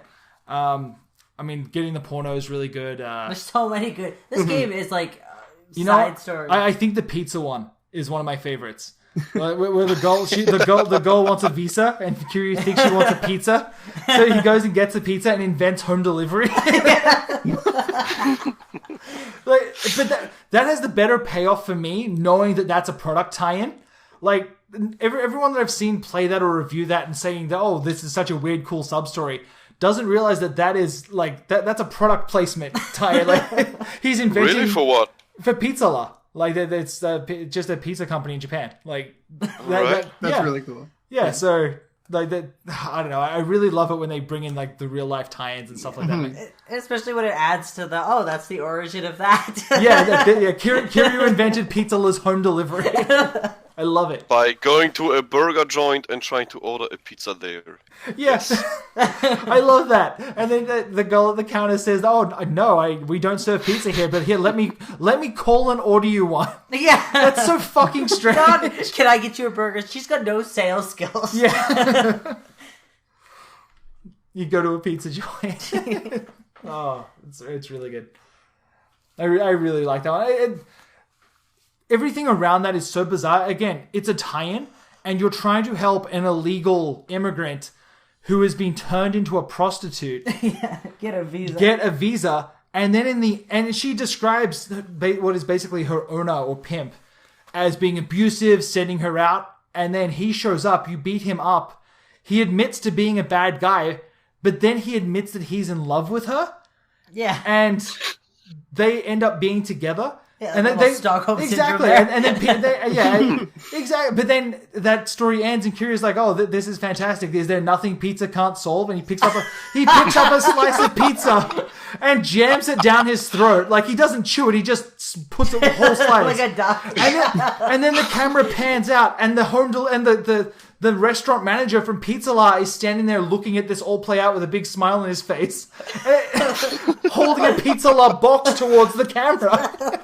God, that makes it so much better knowing it's a tie-in. It's crazy. Like, it's so egregious. Pizza La has an in-game advertisement with a prostitute and an illegal immigrant. Like, and abuse. It's so weird. Like that just makes me want to go out and get a Pizza La pizza. Like that's the sub story I point to, and it's like, no, these games are fucking weird. Like, Final Fantasy 15 has that cup noodle tie-in, and it's like silly. Like, the Pizza La one in Yakuza is so fucking strange that they got away with that. Like, how did everyone agree to this? How did they see that script and sign off? Yeah, this is the image we want for Pizza La. Especially knowing like how much work it was for them to get the tie-ins in Yakuza 1. Like, they had to fight tooth and nail to get what they could. They wanted a luxury car. I think it was, I can't remember which company it was now. Maybe BMW. But and they couldn't get. They were like, we don't want our cars associated with Yakuza. Yeah. And Pizza are like, sure, associate our pizza with prostitutes. It's fine. Oh, that's a really good one. Man, Yakuza 0 has some great moments. We could easily sit here and talk about all the sub stories, and it's incredible. Yeah. That's my pick for favorite though. Just because it's a tie-in, it's so strange. Forte Cannon, did we hear? Did you come up with one? I can't recall. I haven't played much of the sub stories, but there's like at least 3 that I want to talk about that haven't been touched upon. Sure. First one, I tweeted about this when I was first playing it. It's not the best sub story. It's probably kind of the most boring, but just going to the Popo, is that what it's called? Oh, the Popo? Popo, yeah. And just hanging out with Miho, saying, "Oh, what's up, Kiryu? Oh, yeah, you want to buy some stuff? Hey, the company needs to get more customers in. Can you give us ideas?" And I was like, all right, this is neat. I like Miho, number one waifu. Well, I think we'll disagree on that, but go ahead. Another one that was really just sort of really not as goofy as the pizza one, but when that kid's waiting in line to buy a video game. Yeah. Oh, that one was really good. That's so good. You're chasing down people who are stealing the last copy of the game from each other to track it back to the kid's dad. Yeah. Which actually has some real life context, because at the time Dragon Quest III came out, and it was so insanely popular that people actually skipped work and school to get the game. Yeah. This is something that's actually written on the KHH subs guide. Mm-hmm. Well, follow up to that, because of that, as you said, they skipped work and school. They actually made it illegal to release those games on a weekday, and so all subsequent Dragon Quest games until like really recently had to be released on a weekend. Yeah, that's kind of why Nintendo did their releases on Sundays for the longest time. Yeah. Yeah, So, it's a real thing. Yeah, interesting follow-up trivia. I like that. And then the last one I want to talk about is one of Majima's where the little girl is staring at the toys in the UFO catcher. That one is, out of all of the sub-stories, hit real close to home for me. Like, I've been in that situation as a kid, just like standing there in like a video game section of a Toys R Us. If I look at this hard enough, maybe someone will buy it for me. But I mean, hell, my kids do that to me now. So, like, maybe if I just look at it and just sigh, maybe they'll buy it for me. And that's pretty much it as far as sub stories I want to talk about. Mm-hmm. They're all fantastic.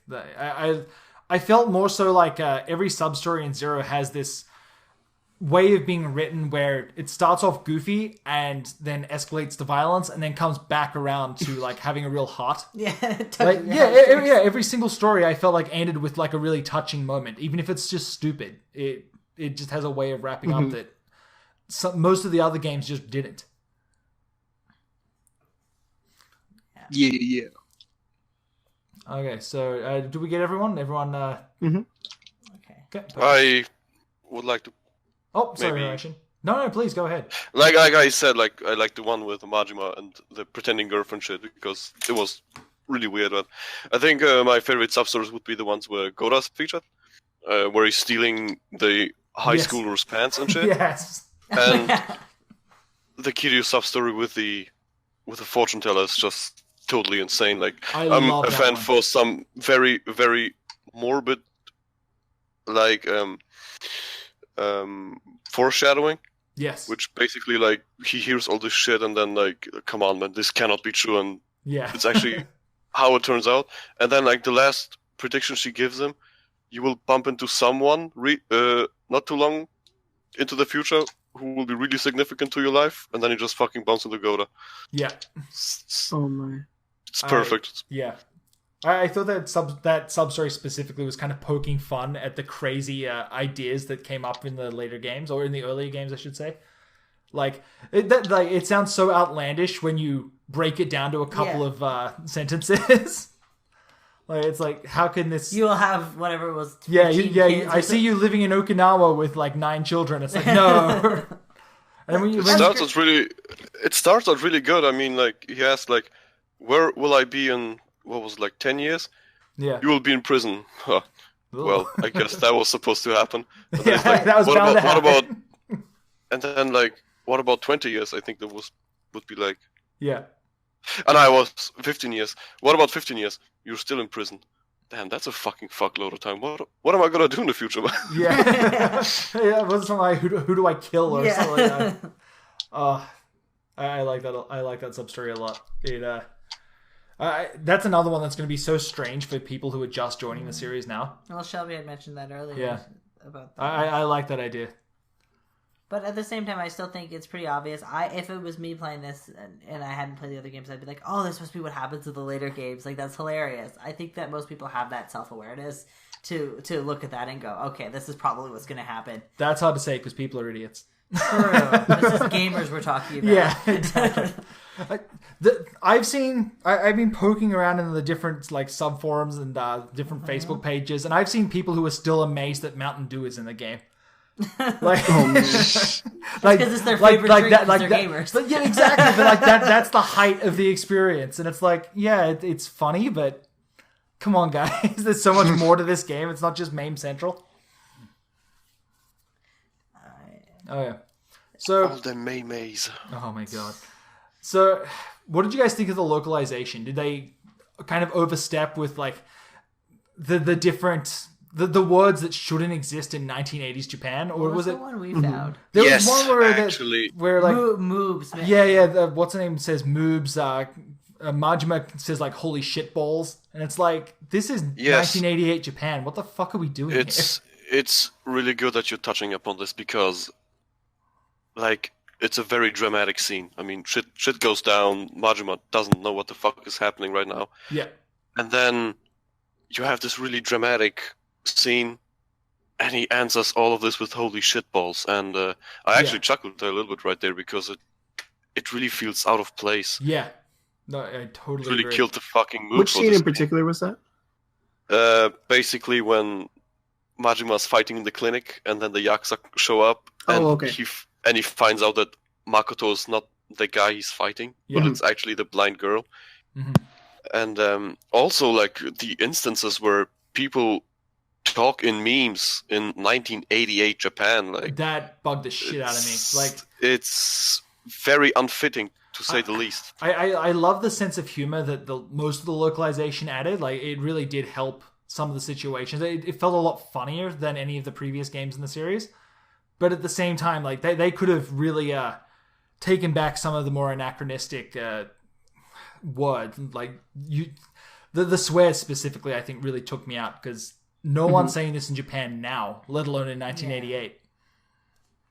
I completely agree. I didn't like some of that with the localization, but then some of it too. It was really charming to hear Kiryu like talk like a human, like a person. Yeah, I will say in the CP store where when you buy the speed upgrade and it's just called gotta go fast. That was perfect. That was spot on. I love that.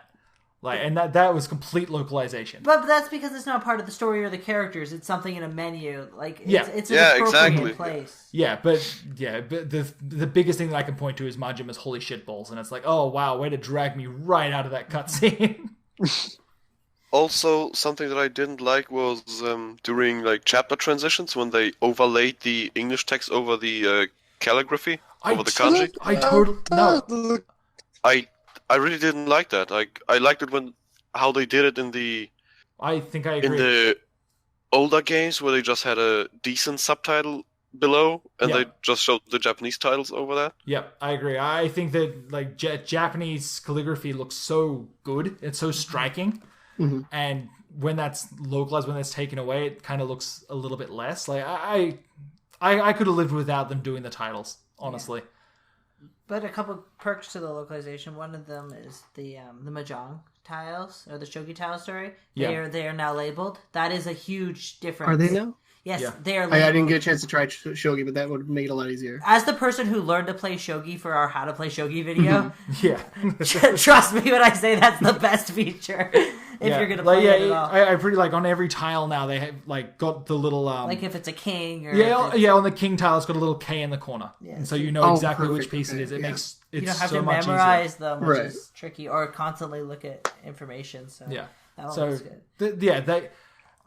They overstep their bounds with what they say in the localization, but the quality of it, the depths that they went to, like to rewrite the Mahjong manuals. Yes. Like not just copy and paste them from the previous games. I really liked the extra steps they went through. You know that they put care into it, even if it's not necessarily what you agree with. You know that they tried. Yeah, for sure.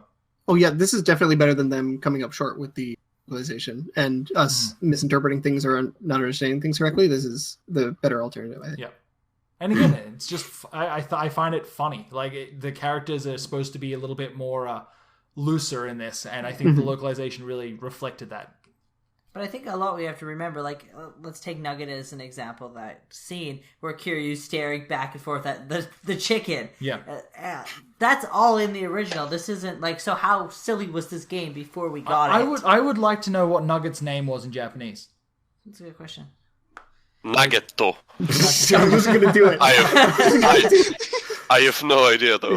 Yeah, because that joke works so well with the localization. I want to know if the original... Maybe it's the Japanese equivalent of some kind Dramu of chicken stick. No, not necessarily, but like, I don't even know what a Japanese dish with chicken in it is, but something like that. Yeah. Sotenbori 5 star. That's the one that fucking cracked me up. But it makes me think of Ginosaji, the farming anime where he names the pig he's going to eat pork bowl. Like, it's not like it's a unique thing to this game that maybe... Oh, no, I understand, but I still think that Nugget specifically was a localization choice rather than a direct translation. So this is probably the most heated part of the translation. Like, this is something that I see all the time on the YouTube comments. for our video of it. Like, what did you guys think of the theme song? Yes. I mean, we know that the other one is really good, the Japanese one.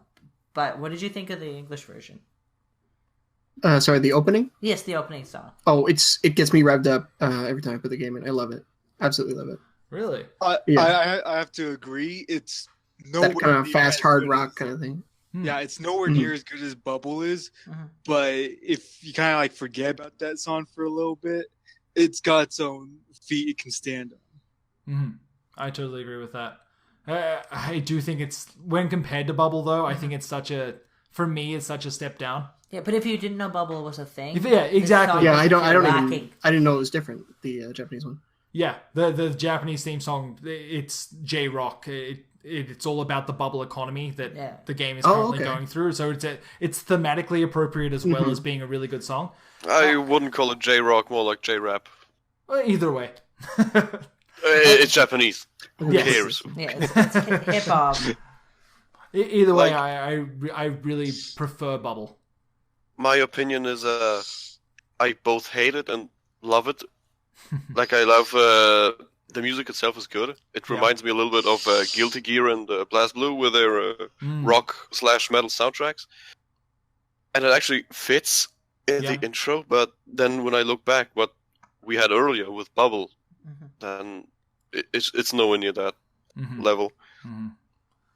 I've seen comments where people say they like it better, which absolutely astounds me. That's why I was so shocked with Sneaky Columbus here. Like, I didn't realize. But yeah, I just skimmed through. If you haven't seen just the now original, skimmed through Bubble, and I still like the English one better.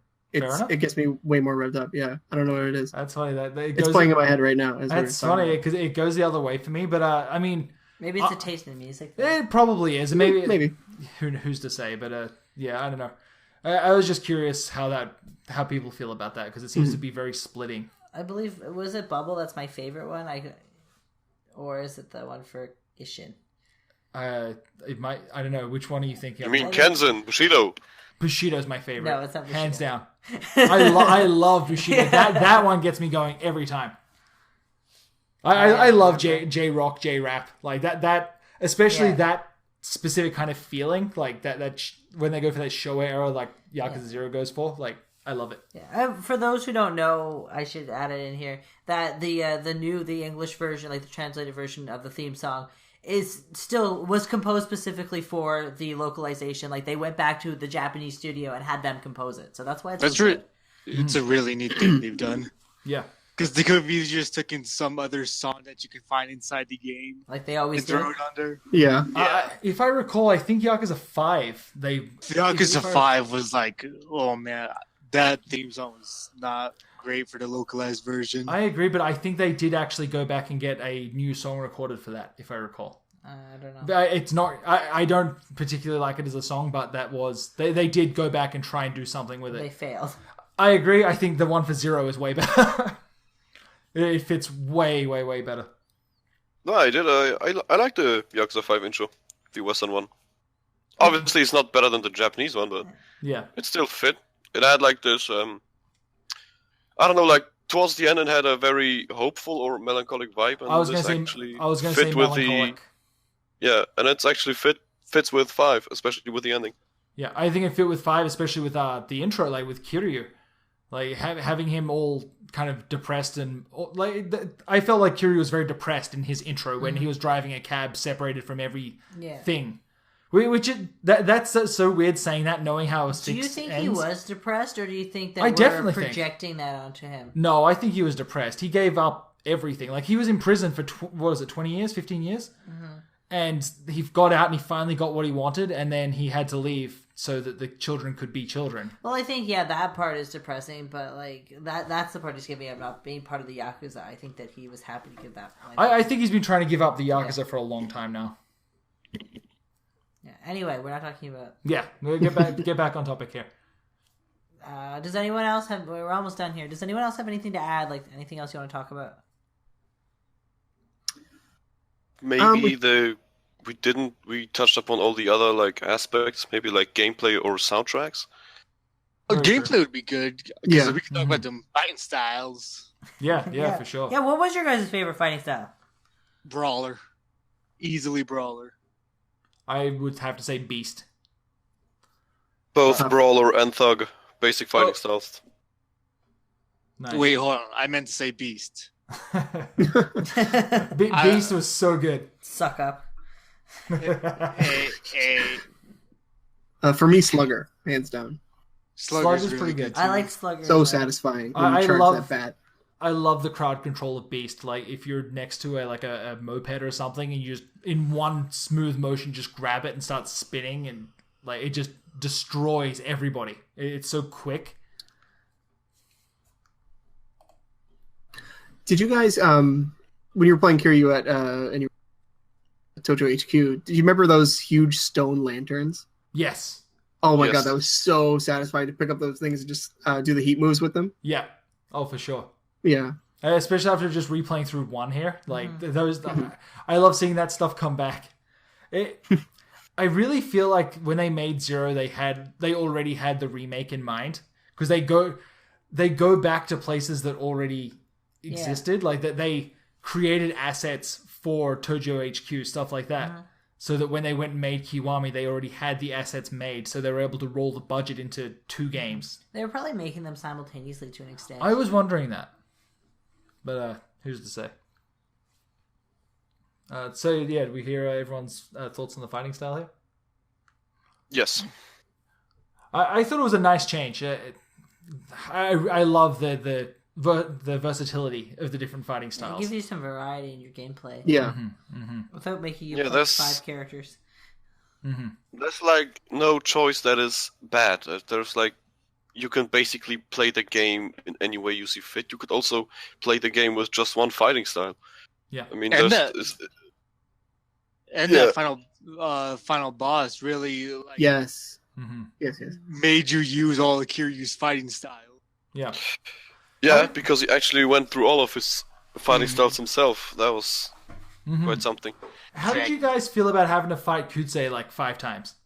I thought it was... Loved it. I would have fought him more. Sorry. Really? Yeah. I love fighting Kuzei. He's so cool. He's definitely cool. It really fit with his personality. I mean, he said, as long as I'm alive and I have the possibilities to claw my way back up, I'll just come right at you as many times as I can. And this was really good.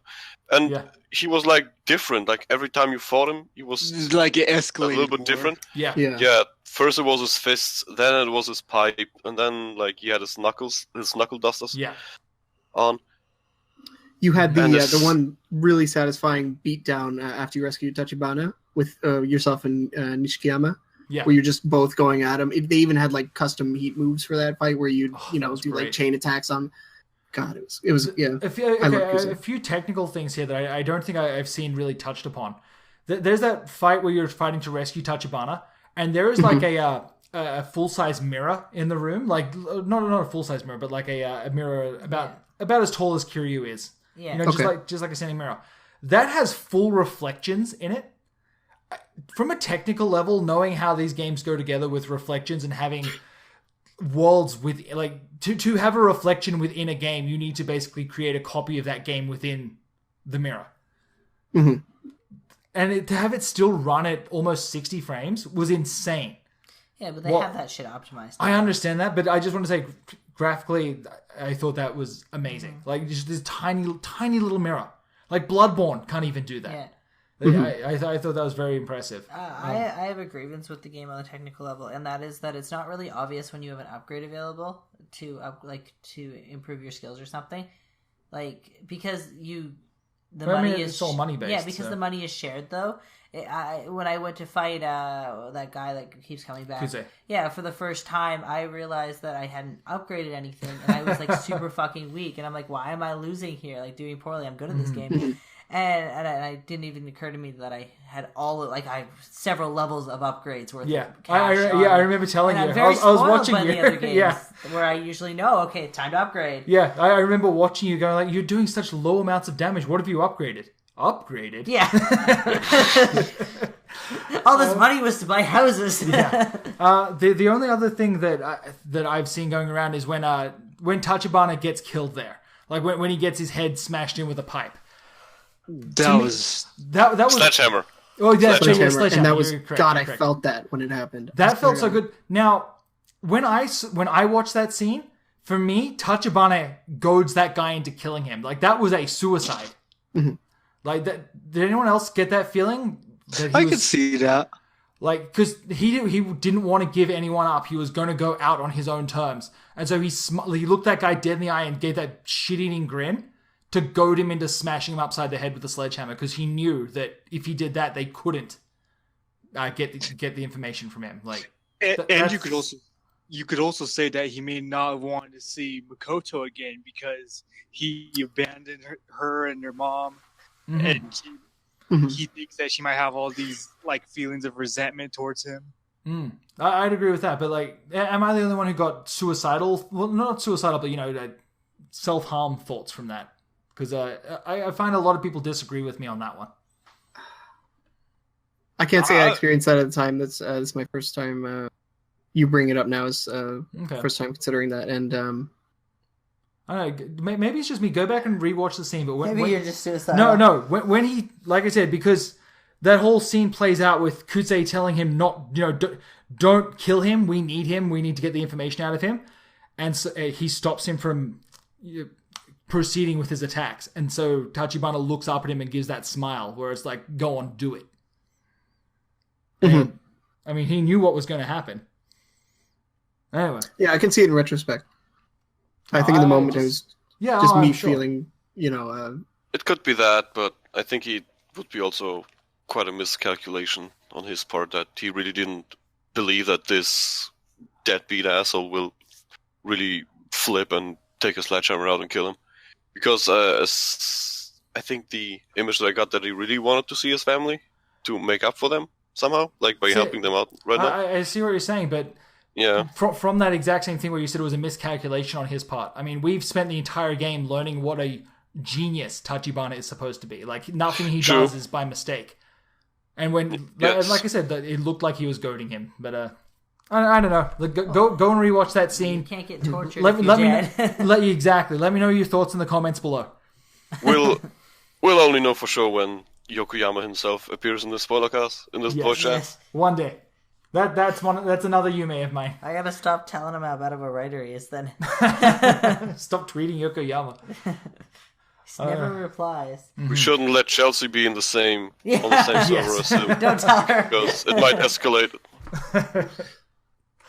Okay, so you guys were talking about soundtracks. What did you guys think this time around?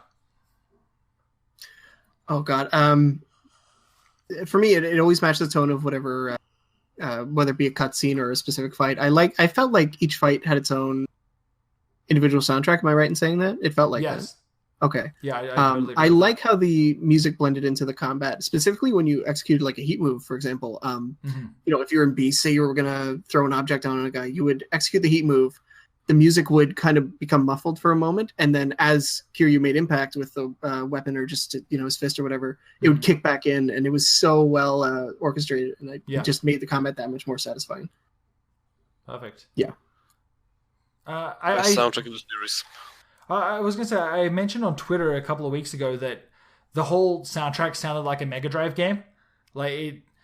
Because of the dubstep inclusion, if you were to take that and play it with like a Mega Drive sound chip, it sounds very close to what games of that era kind of sound like.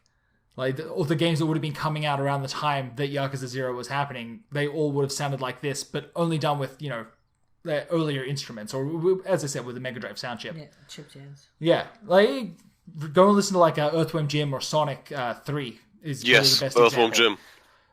I could listen to that and Yakuza 0 side by side, and it's like, okay, I can see how this would fit in if you were to take it back and run it through this system. Yeah, it's similar music. Which I for the time period, I think is fantastic. Yeah. Also, dubstep is fucking sick. I love it. I thought the idea of using dubstep. There's a great interview with the composer where he says that he was thinking of doing a more eclectic soundtrack, and Nagoshi told him, no, make it a modern day soundtrack.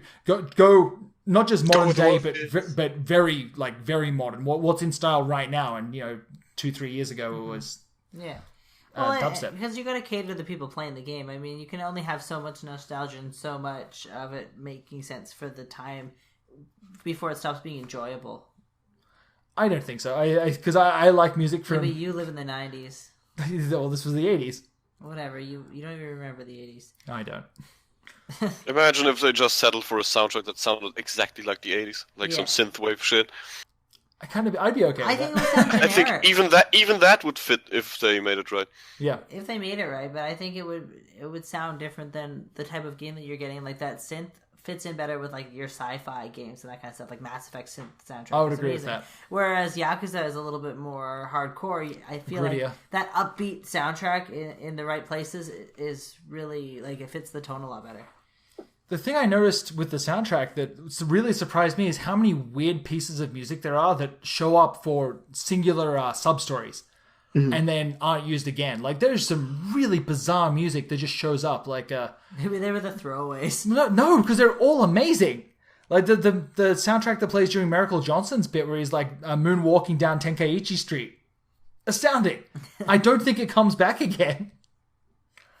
The whole game is full of just these weird little musical stings. They're only a couple of minutes long, but they're really memorable. One of the best tracks is when you fight with Komaki and train with him, and it's just a remake of Takumi, like the third one already. But it's so well made. I could listen to that all day. I like when you unlock the secret style and Receive You kicks in. Like, the remix version, I think. Any version, you don't expect it. And if you're a hardcore fan that does remember Yakuza 1, when that kicks in and you unlock the Yakuza 1 fighting style and then Receive You blares, and it's like, oh wow. The revelation and the music is even better when you see Kiryu doing the classic Yakuza 1 logo pose with him kicking. Yes, I totally agree with that. Man, Zero is a good game. It's really good. Zero is a totally Kino game. Very much Kino. I feel like we're missing something. Yeah, with that. we're on. No.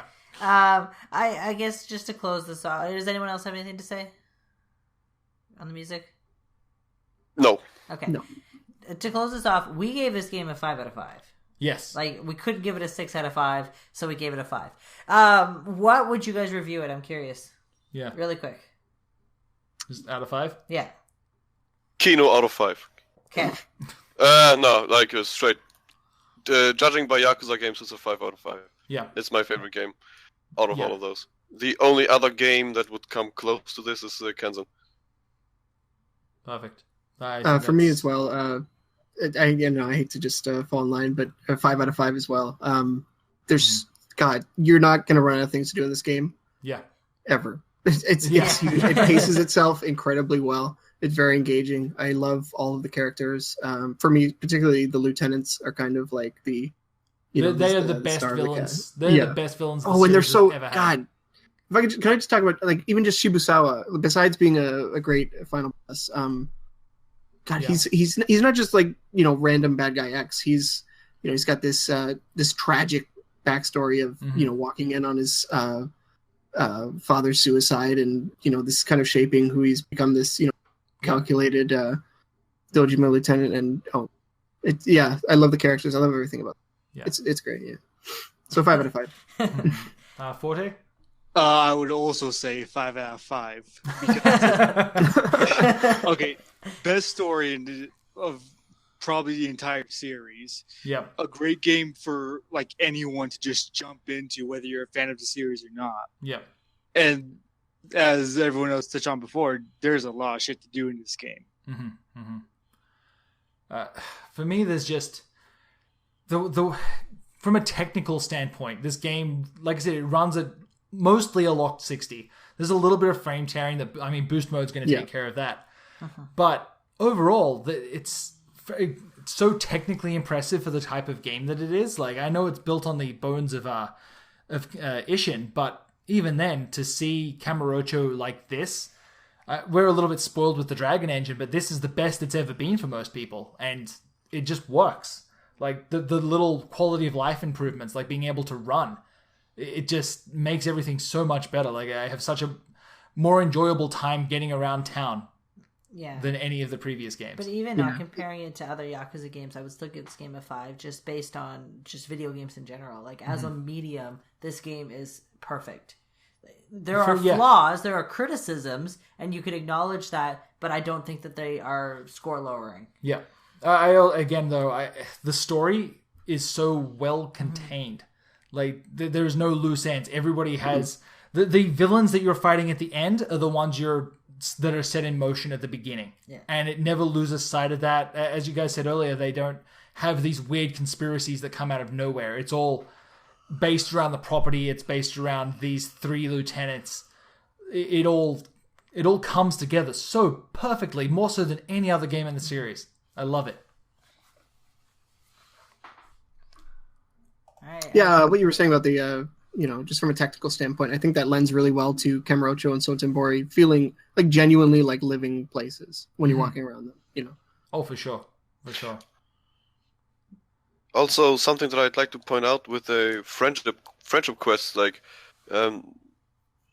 Sneaky said already, this game really shows you what a living city is really like, but like you visiting the same restaurants, stores all the fucking time, and then like getting to know the clerks that you are on a name basis, like this also helps to make the city much more believable.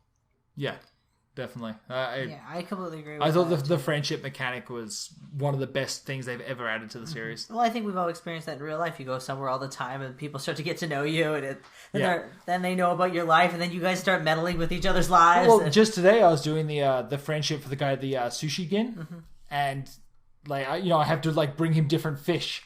I like bought him like a baby turtle. He cooked it into a soup. It was great, and then my friendship meter went up. It was perfect. Yeah. If only real life friends were this easy. I know, right? Just miss them. Oh boy! Like I said, does anyone have any final thoughts here before we wrap up? For me, I'm just Yakuza 0 is this game. If you've been with the series for a long time, I feel like Yakuza 0 is now the game that you can give to someone who's never experienced the series before at all, and and say play this, and it's not only a great introduction but just a really enjoyable game. Yeah. Okay, anyone else? I'll hop in here. Everything Sneaky said. Great game. Yeah. I agree. I just agree with everyone, and also like the amount of like word of mouth this game got. The Sega's part on social media getting this game covered amazingly better than any other game in the series. It's just it's a good payoff to something that's been long awaited for Western fans and such. Yeah, and to go off that, they actually were very generous when it came to like giving out review codes and stuff. A lot of people got them, small YouTubers, big ones.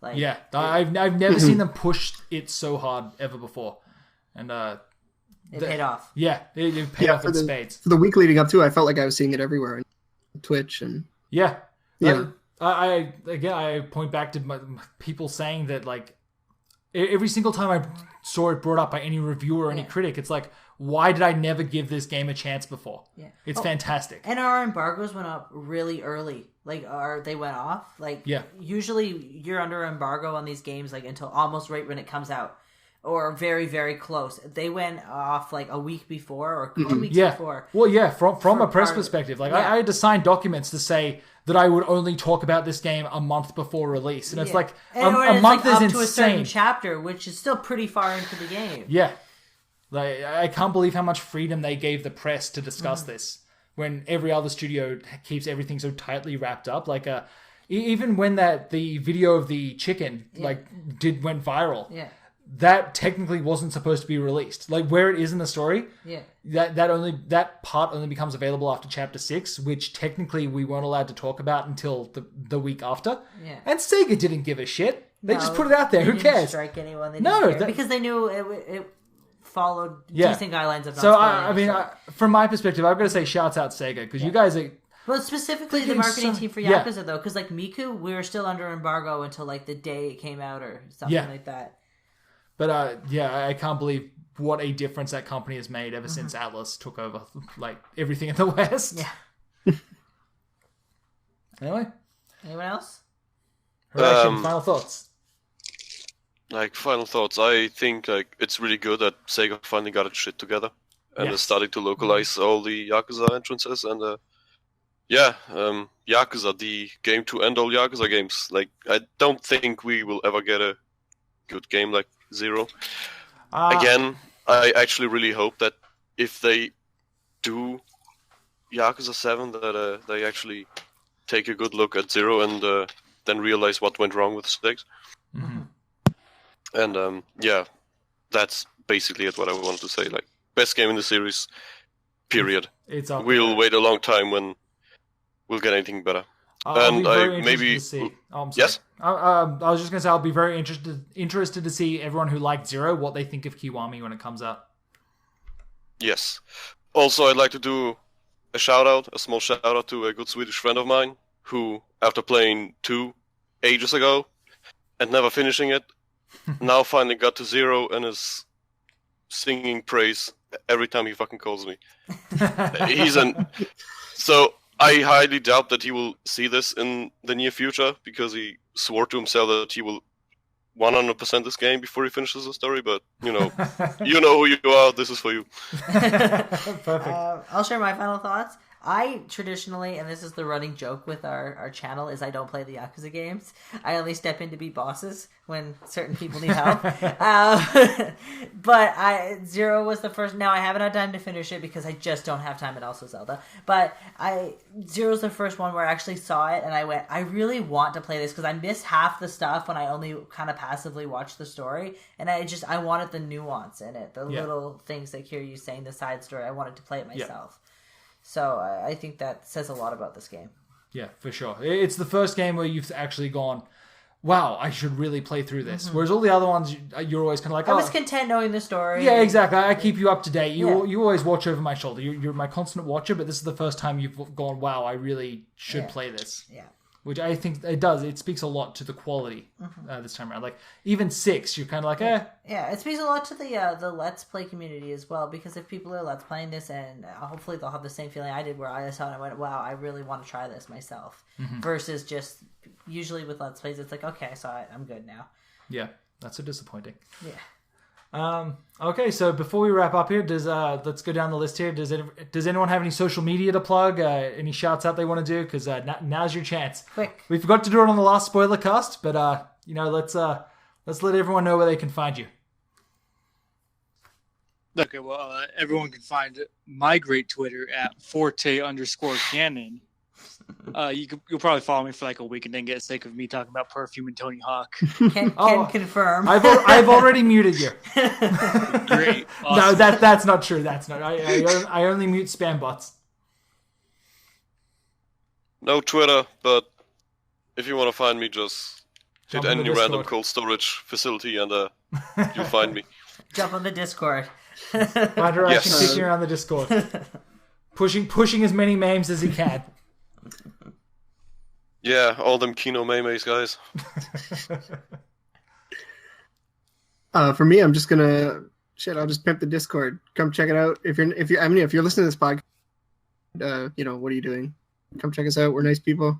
Yeah, coming out. Yeah. I promise I'll try and be in here a little bit more often. It's it's just been kind of a hectic month, so yeah.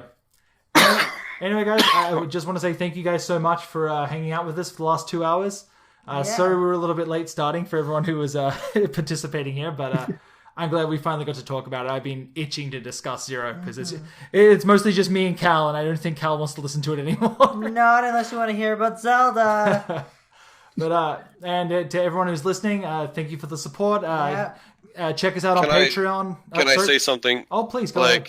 Next time when you cancel a podcast, do it a little bit earlier because I was sitting there at 4:50 in the morning waiting for your response. I felt so bad. The time zones suck. Okay, can we find a way to cancel time zones? Yeah, if we could all just get on one time zone, with you. Mountain time zone preferred. Yeah. No, you get Central time. But I really appreciate it, you guys. Thank you so much for being here. As I was saying, we're supported through Patreon. You guys are always good about giving to us, and trust me, it's very much appreciated.